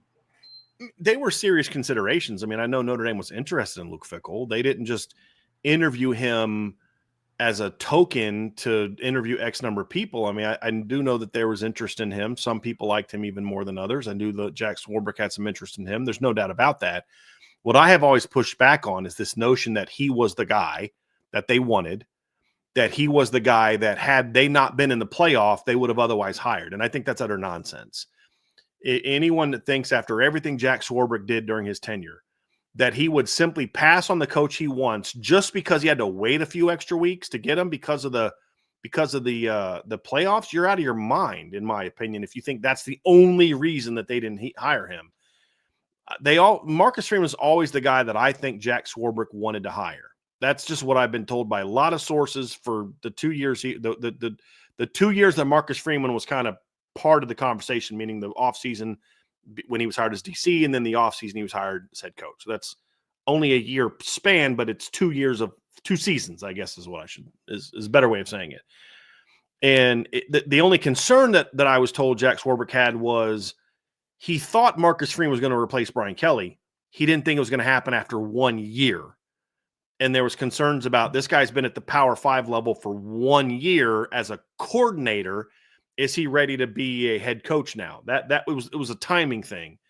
And then there was guys out there like Luke Fickell. I do know that Jack Swarbrick reached out to I was told he reached out to Matt Campbell just to gauge interest. Was told he reached out to Dave Clawson to gauge interest. And then obviously Luke Fickell, but it was Freeman and Fickell, I believe, were the top 2 candidates, but I do believe that Freeman was the number 1. And once the interview process began, I think Marcus Freeman pretty much solidified that. Because here's the thing, you have to do your due diligence, number 1, because what if there is someone better than Marcus Freeman? But number 2, what if Marcus Freeman bombs the head coaching interview? Because if you bomb a head coaching interview, how are you going to lead the Notre Dame football program? I mean, you don't have a plan for this. You don't have a plan for that. If I'm peppering you with questions, what would you do here? What would you do there? And you don't have good answers for me? Like, dude, you're not ready to be a head football coach. Well, if you've put all your eggs in the Marcus Freeman basket and now you got to go crawl into Luke Fickell, hey, man, I know we didn't pay any attention, but now we love you because Freeman can't interview. Now you got to do your due diligence. And from what I was told was, and this is why not everybody else, but like nationally people were talking about Luke Fickell. I kept saying, guys, no, that's not what I'm hearing. And then, of course, they went and hired Marcus Freeman. But if anybody believes that Notre Dame was not willing to wait for Luke Fickell until after the playoff, you're out of your minds. Plus, Luke Fickell interviewed with Notre Dame. Like, that's a fact. He interviewed for the job. He didn't say, wait till after the playoffs, then I'll interview. He interviewed for the job. So you're basically saying is Jack Swarbrick was not willing to decide on him or wait on him. It wasn't, I got to wait till the season's over to interview him. He already interviewed for the job. He hired Marcus Freeman because Marcus Freeman was his top choice. And Marcus Freeman nailed the interview process, which was important because of all the things he did in his 1 year as a recruiter and D coordinator and mentor and all that. He showed a lot of promise. I know that Jack liked him a lot. If Brian Kelly would have stayed for the 22 season, there's no doubt in my mind it would have been an easy promotion. But late in that first year, I wrote an article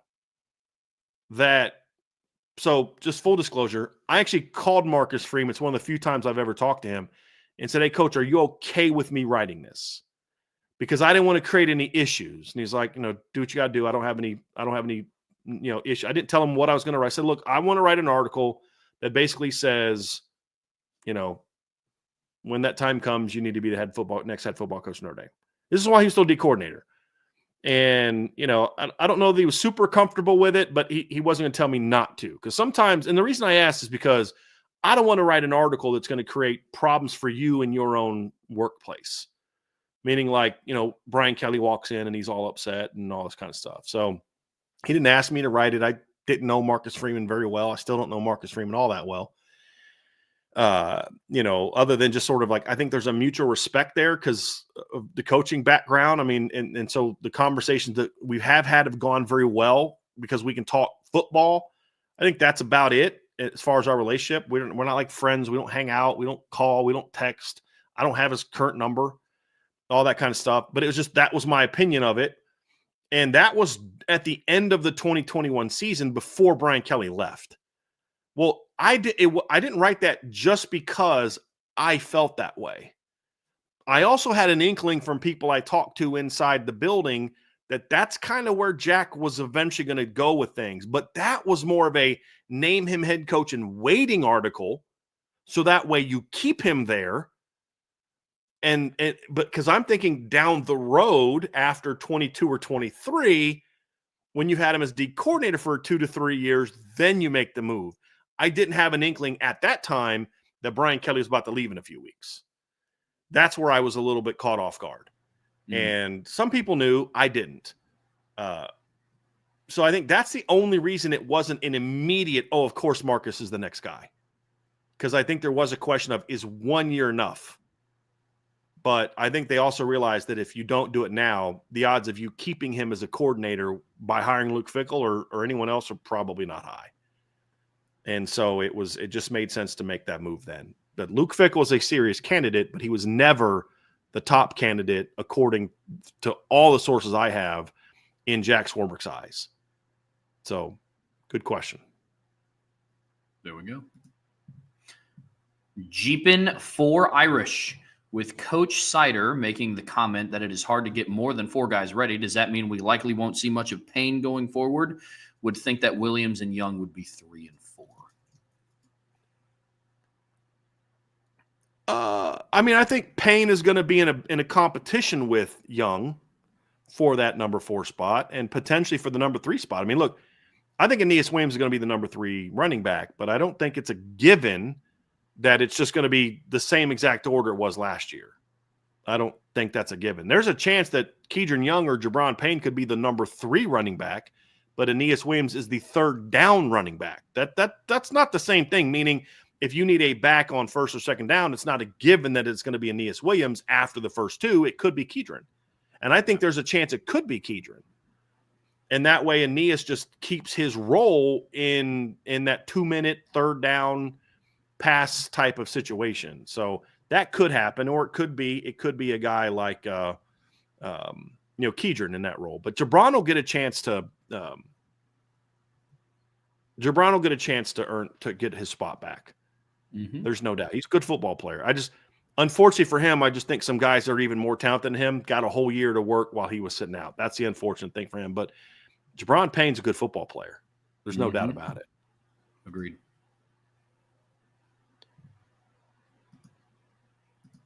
PJC 1122. There's a contingent of IB board members who believe that simply paying upfront cash for defensive tackles or 5 stars in general would change our fortunes recruiting them. Do you think this is true? It would change their fortunes recruiting them, yes. It would not be better for the football team. And I'm just going to say this again. If you've got to pay X amount of dollars up front for a guy to come play for you, and that's the only reason why, yes, you may get him for a year, but if he doesn't play a lot or play well, he's going to go back in the portal. If he does play well and does dominate, he's going to then threaten to go back in the portal unless you give him even more money the next year. That's what it's going to become, because that guy who's only coming for money is not in it for the same things that you're in it for. Yeah, that's facts. You need those elite players like a Jeremiah Love, who, yes, NIL matters to the Love family. They shouldn't come to school for free when that's no longer the way the game works. But it was never about who's going to pay me the most, because if it was, he would have never come to Notre Dame, and he would have left Notre Dame after each of the last 2 off seasons. But Notre Dame is still competitive in that sphere. But he's coming here for the right reasons. I promise you, there were people offering Leonard Moore and Benjamin Morris in the last 2 years more money to go to their schools than Notre Dame's paying them to stay. But there's more to it than just that. And if I'm going to pay upfront money for a defensive tackle, I'm going to highest bid for the top defensive tackle in the portal class. Because the one thing I know that guy is going to do that I can sell him on is, if you don't play well, yeah, you're going to get this money, but if you don't play well, you're not going to be picked very high in the NFL draft. And if you're not smart enough to understand that, then you're not coming to Notre Dame. But I'd go find me some high-priced portal guy that I can be here for a year while I develop my high-upside high school kids. That's the recipe for Notre Dame. Just going out and paying, like, if you got a kid, pay a kid, overpay for a kid. Oh, because you got to overpay to get a kid out of the South. Because if you're offering $1.5 million and the Southern school he likes is offering $1.5 million, he's going to go to the Southern school. You got to overpay. And that doesn't mean pay $1.6 million. That means you got to give him 2.5 if they're paying him 1.5 to get him to come here. He's not going to be happy. And if he does play well, he's probably jumping in the portal that next year. And now he's getting that money from somebody else. It's just not sustainable. You guys have to think beyond just these simple recruiting things. And PJC, I'm not talking about you. I'm talking about the people that believe that and understand that just because you can land a guy initially doesn't mean that's the best thing for your football program. And doesn't mean you're going to have a healthy locker room. Go ask Tennessee. Go ask some of these SEC teams where we constantly hear about locker rooms problems because kids are picking their schools. Look how many kids have just bailed out of Georgia in the last 2 years.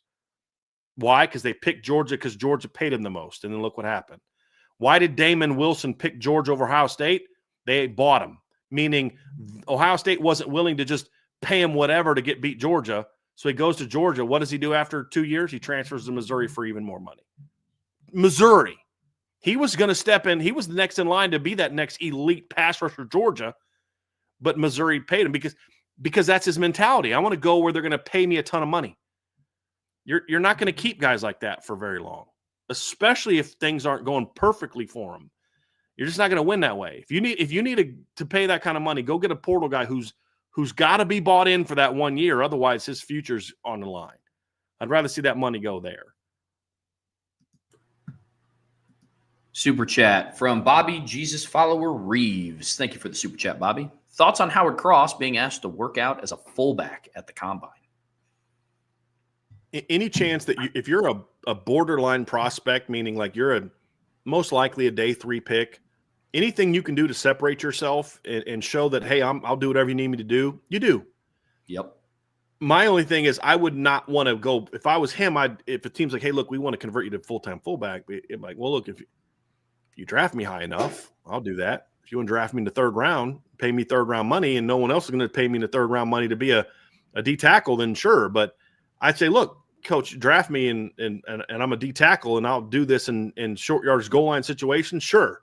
Because that would be the role he would play. He's not going to go be a fullback on like 1st and 10 at the -25 and you're running wheel routes to him like the Niners do with their fullbacks. Yeah. You know what I'm saying? Like it's going to be more so it's like 3rd and 1 goal line, that kind of thing where you're just trying to see, can I get any extra value out of this kid?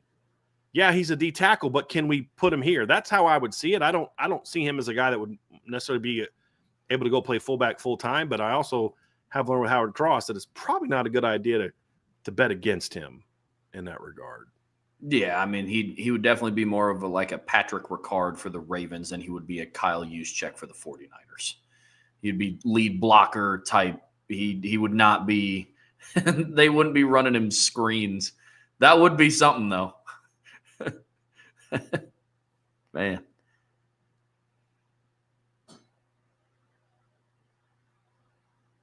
Last couple here, Trev. Jason Smith, I'll just give you this one real quick. He asked, can you explain the on-field reasons Starks is ranked higher than Xavier Watts on most big boards? I think there's really 2 simple answers. One is he's a more powerful hitter, and number 2, he's probably a little bit more explosive athletically. I think that's really the 2 big reasons. I mean, I'm sure recruiting rankings have some sort of thing in the perception, but I think a lot of it's just the projection is there. If an NFL team has him there, if NFL teams have Xavier Watts ahead of Malachi Starks and ranking services have him higher, then I'd say it's more about that. But if NFL teams have Malachi Starks ahead of Xavier Watts, it's because they're projecting the athleticism. And it's not like Malachi Starks was some average college football player. He was a really good football player. Mm-hmm. I just don't think he was better than Xavier Watts. But he's still a guy that this past year had 77 tackles and 4 tackles for loss and 3 breakups, 52 solo tackles. You know, like he's a really good football player. He was even more effective as a coverage guy the year before at Georgia. This year, they did a lot of different things with him. They didn't play him the same way they did in 2023.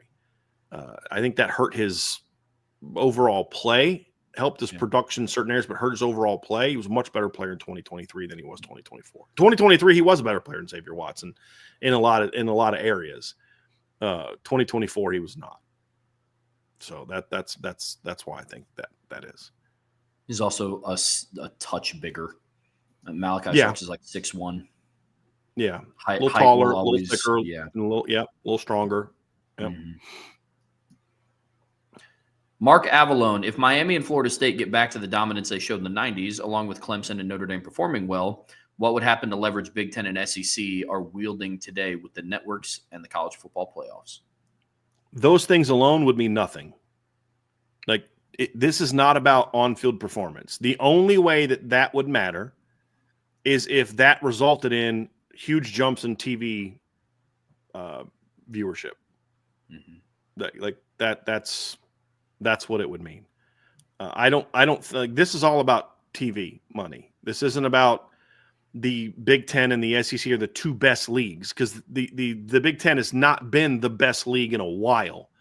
They're getting better now, but it wasn't that long ago. The Big Ten was like 2 teams and a bunch of. I mean, the Big Ten West has been a joke for a long time.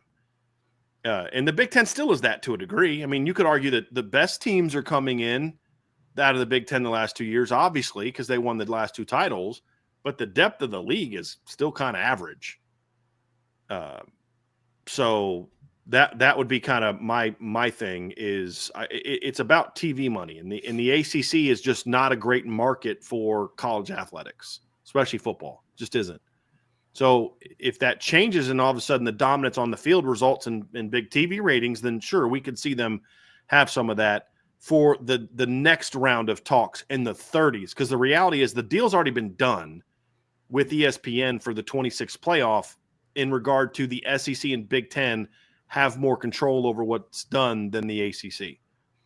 If during that 5 to 6 year stretch, I think it's 5 to 6 years, I thought it was 10, but I think it's 5 to 6 years, all of a sudden the ACC starts playing a lot better and winning more games, and Notre Dame's kind of doing some things, and Clemson gets back to what they were, and Miami and Florida State are looking like those teams in the 90s, that's going to likely result in more eyes on them on TV, which then could result in them having more say when the next contract comes up, because that's why the SEC and Big Ten have the power, is because the leagues are just valued more. Why are they paying those leagues more than the ACC? Is it because they like those teams better? No, it's because those teams make them more money because those leagues are more watched. The ACC, it's like it's a very it's weird. It's like the ACC has a very apathetic fan base and apathetic leadership.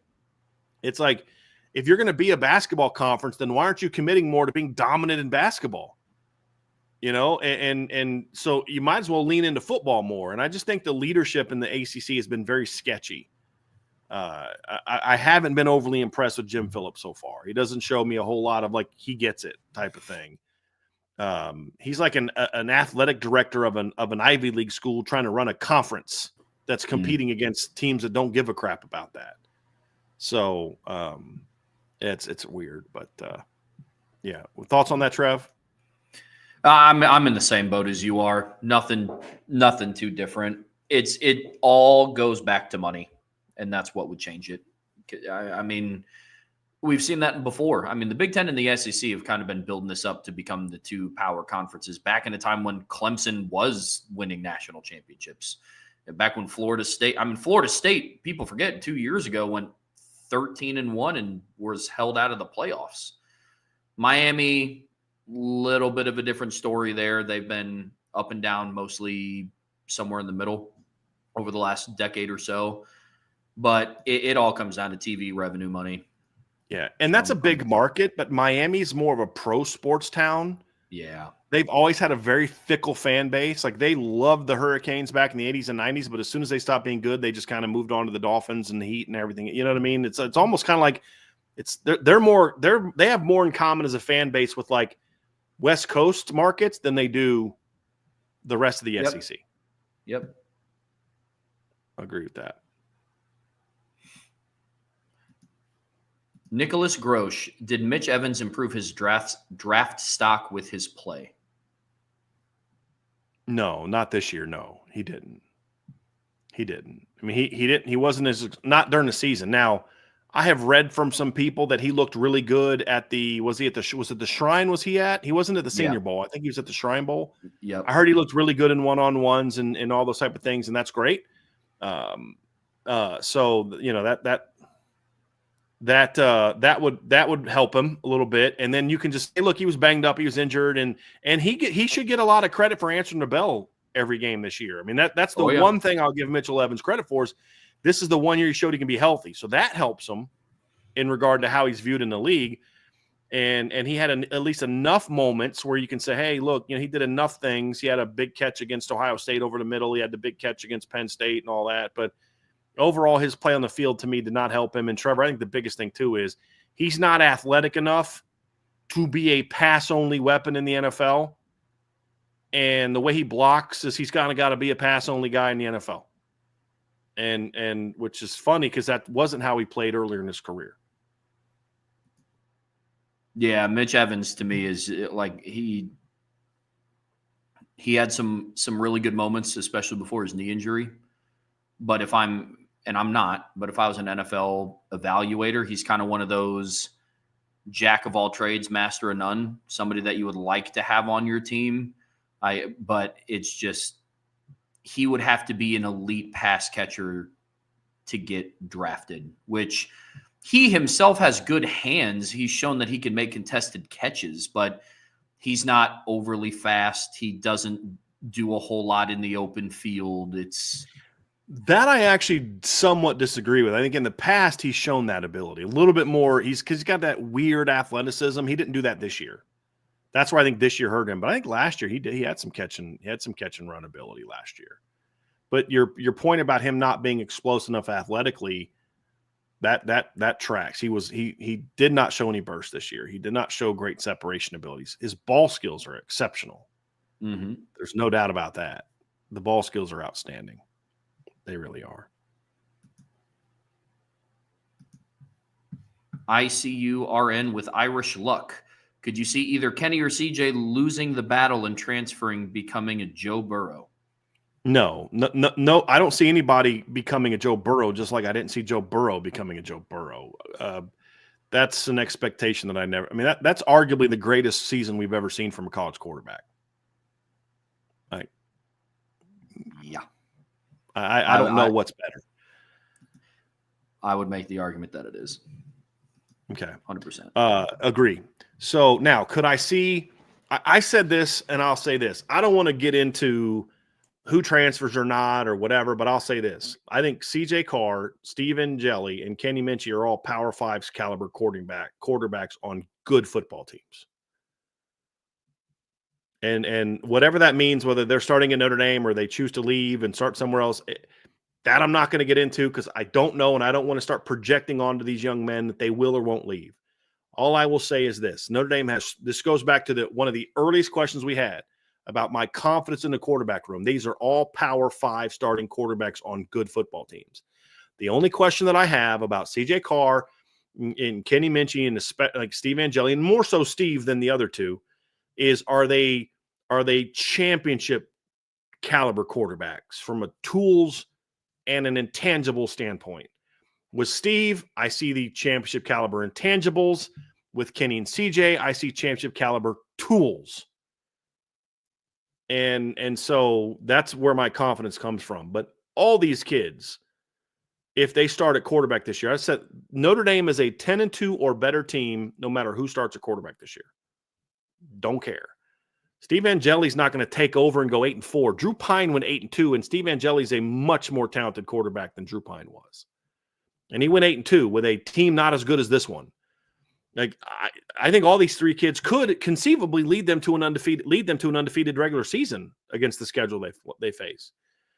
I just think the list of the three that can lead them to a championship once they get there, as you mentioned earlier, Trevor, that's where the list gets a little bit smaller. Mm-hmm. So could they go somewhere and put up really good numbers at another school? Absolutely. These are very good football players to varying degrees. So yes, I do believe that if no matter where it's at, all three of these kids are capable of being really good Power 5 quarterbacks on teams playing in the postseason, whether that's playoffs or bowl games, whatever. That's what I think they're all three capable of. And I hope that answers the question in a way that doesn't make it seem like I'm assuming anyone's going to transfer or will transfer or how many will transfer. Because I don't want to get into that, but wherever they're playing, these are all really good. These are really good football players that can play at the Power 5 level and start at the Power 5 level and win a lot of football games at the Power 5 level. All three of them. And that's what's missed in a lot of the pushback people give against us when we talk about Steve Angeli. Y'all act like we're saying Steve Angeli sucks. I'm not saying that. Saying he's not as good as C.J. Carr or Kenny Minchie doesn't mean I think he sucks. It doesn't mean I think he's closer to Pat Dillingham than he is C.J. Carr or Brady Quinn. None of that's true. I just don't think he's as good as those other guys. That's all. I don't think he's a championship caliber quarterback. There aren't a lot of those in college football. That's kind of where I'm at. I'm in the same boat as you are, man. Look, we've said it once. We'll say it again 100 times. I know I won't predict anybody that's going to transfer. In theory, if any three of these kids transferred, would they have successful careers? Yes. Nobody's going to be Joe Burrow, and I don't know if we're ever going to see another season like Joe Burrow's ever again. Could we? Maybe. We never saw one before it. I don't know if we're going to see one after. Yeah. So who knows? So crazy. But yeah. I mean, even some of those air raid offenses that put up crazy numbers, it wasn't anything like what Joe Burrow did. No, because a lot of those air raid offenses were doing it against middle of the road Pac-12 and Big 12 teams. Like like in 2019, the year Joe Burrow was doing what he did at LSU, he threw for 5,600 yards, 5671, and 60 touchdowns in 15 games. That same year, Anthony Gordon in only 13 games passed for 5,579 yards. He threw 48 touchdowns. Joe Burrow threw 60. Here's the difference. He threw 16 touchdowns and passed the ball 687 times. Joe Burrow passed the ball 527 times, threw 6 picks, and Joe Burrow also rushed for 368 yards and 5 more touchdowns, whereas Anthony Gordon had minus 20 yards and no passing touchdowns. Like, and the next closest guy was 4,100 yards.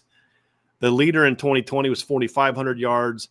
Bailey Zappi in 2021 passed for over 5,900 yards and threw for 62 touchdowns in 14 games. But to your point, Trevor, he did that against Tennessee Martin, Army, Indiana, Michigan State, UTSA, Old Dominion, Florida International, Charlotte, Middle Tennessee State, Rice, Florida Atlantic, Marshall, UTSA again, and Appalachian State.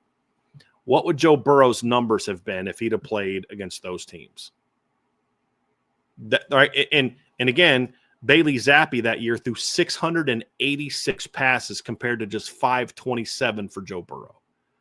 So some of those air raids will put up just raw numbers that can compete with what Joe Burrow did. But the level of dominance that he showed while putting those numbers up is just, I mean, think about how good Michael Penix was in 2023. Threw for 4,900 yards and still threw 28 more passes than Joe Burrow threw. And had 600 fewer yards. And it's not like he didn't have a pretty dang good freaking receiving core to throw to as well. You know what I'm saying? So it was just it was like you said, Trev. I don't often say I don't know that we'll ever see something like that again, but I don't know that we'll ever see something like that again. Nah, man. I mean, he played LSU that season, played 7 teams ranked in the top 10. Not ranked, like just ranked in the top 10.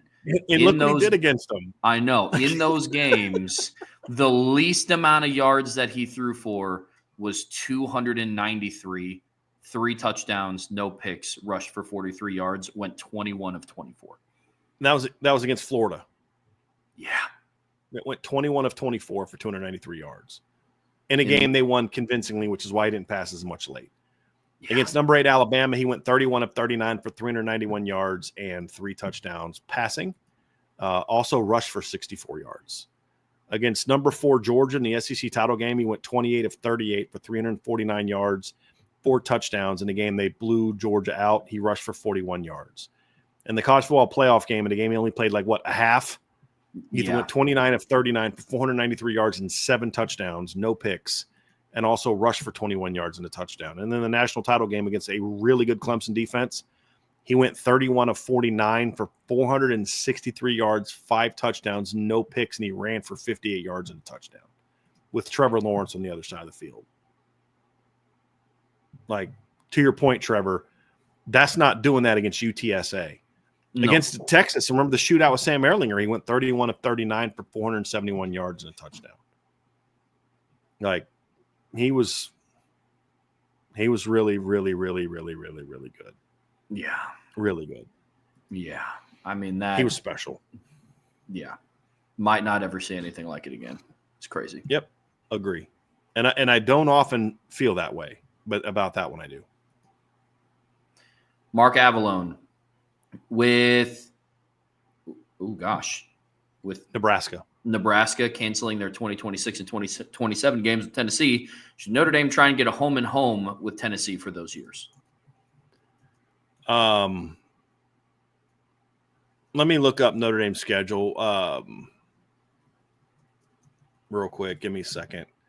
I want to look at Notre Dame's 26 and 26 schedules. I mean, part of this is going to be which years is Tennessee looking for home game compared to when they're not. So in 2026, Notre Dame plays Wisconsin, Michigan State, Purdue, North Carolina, Navy, USC, at Florida State, home against Miami, home against Syracuse, home against SMU.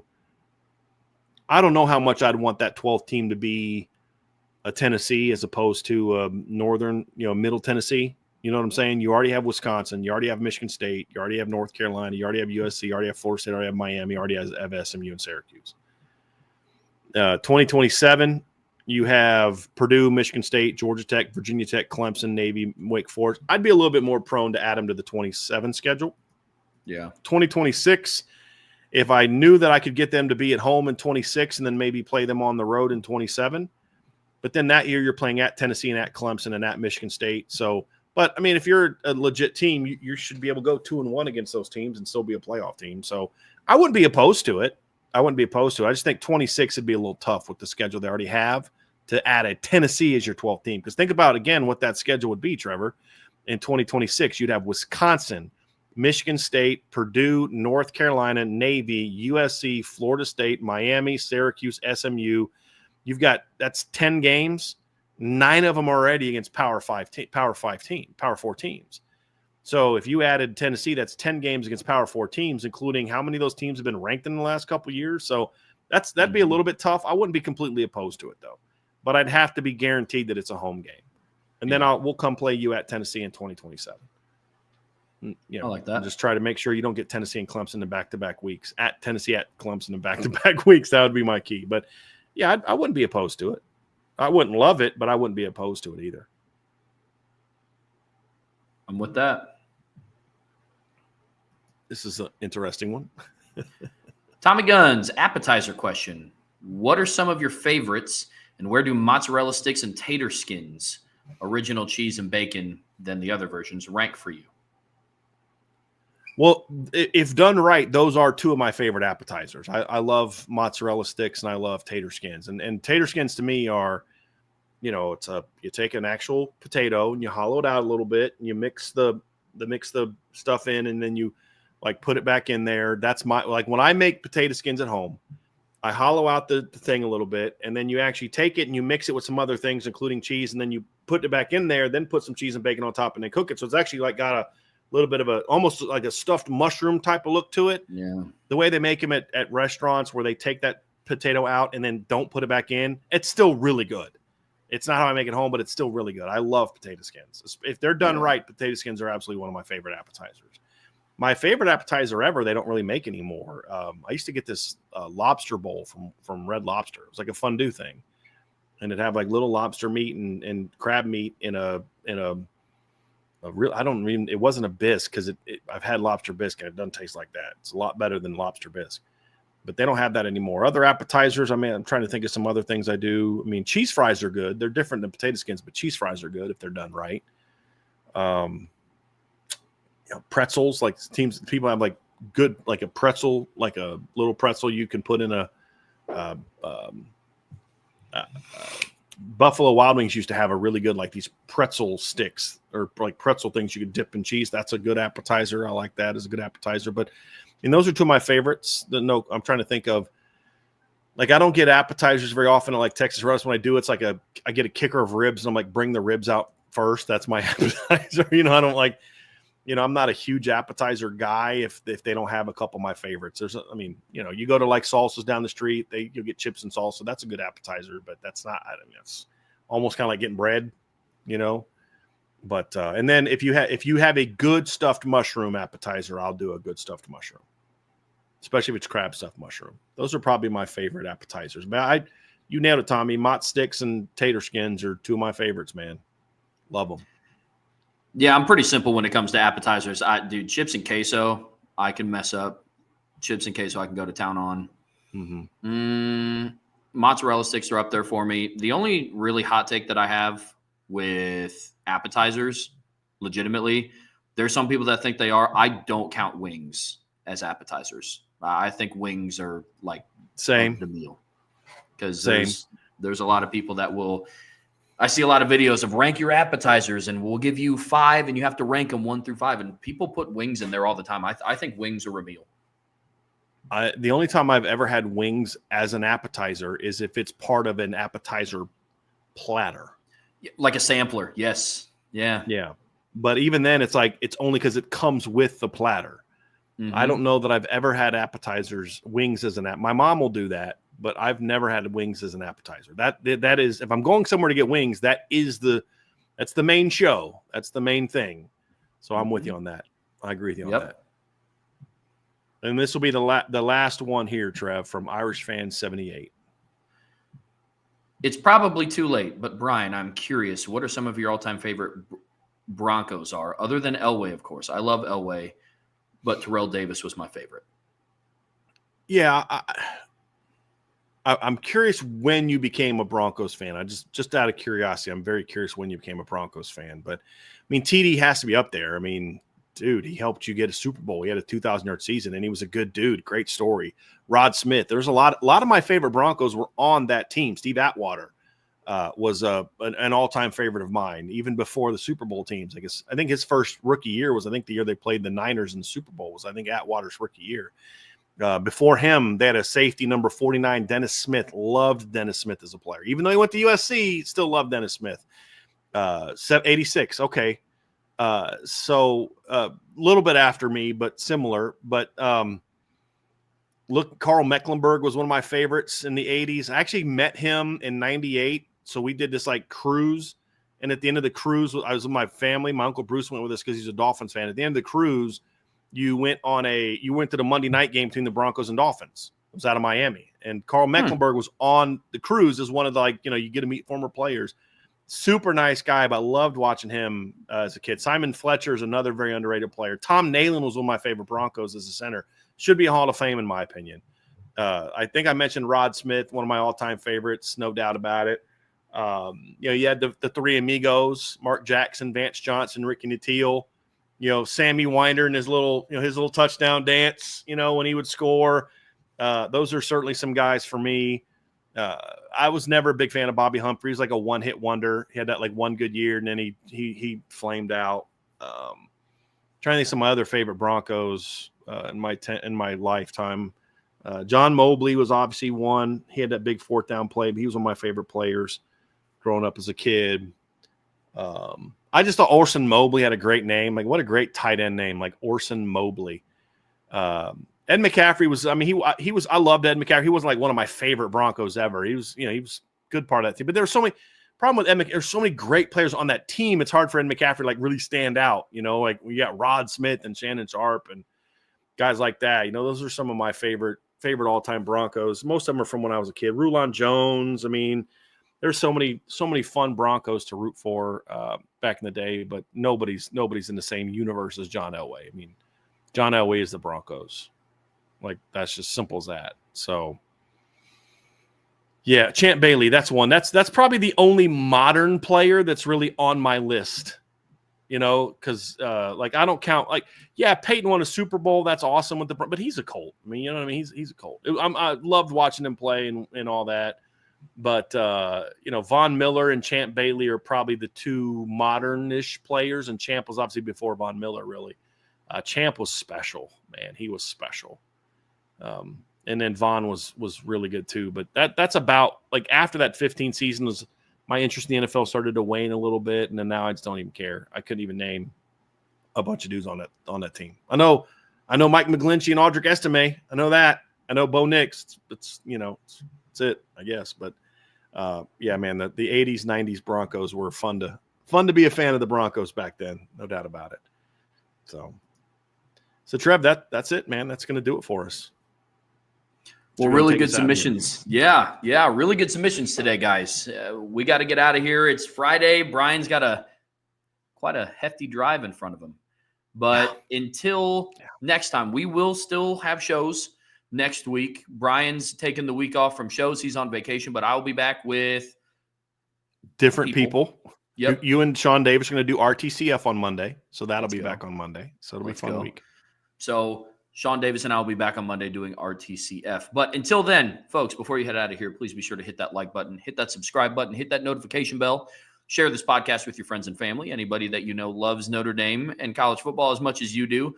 The best way to support what we do here is subscribe to the premium message boards at boards.irishbreakdown.com. So until next time, Brian, safe travels. Have a fun vacation. We will see you back here very soon on the Irish Breakdown Podcast.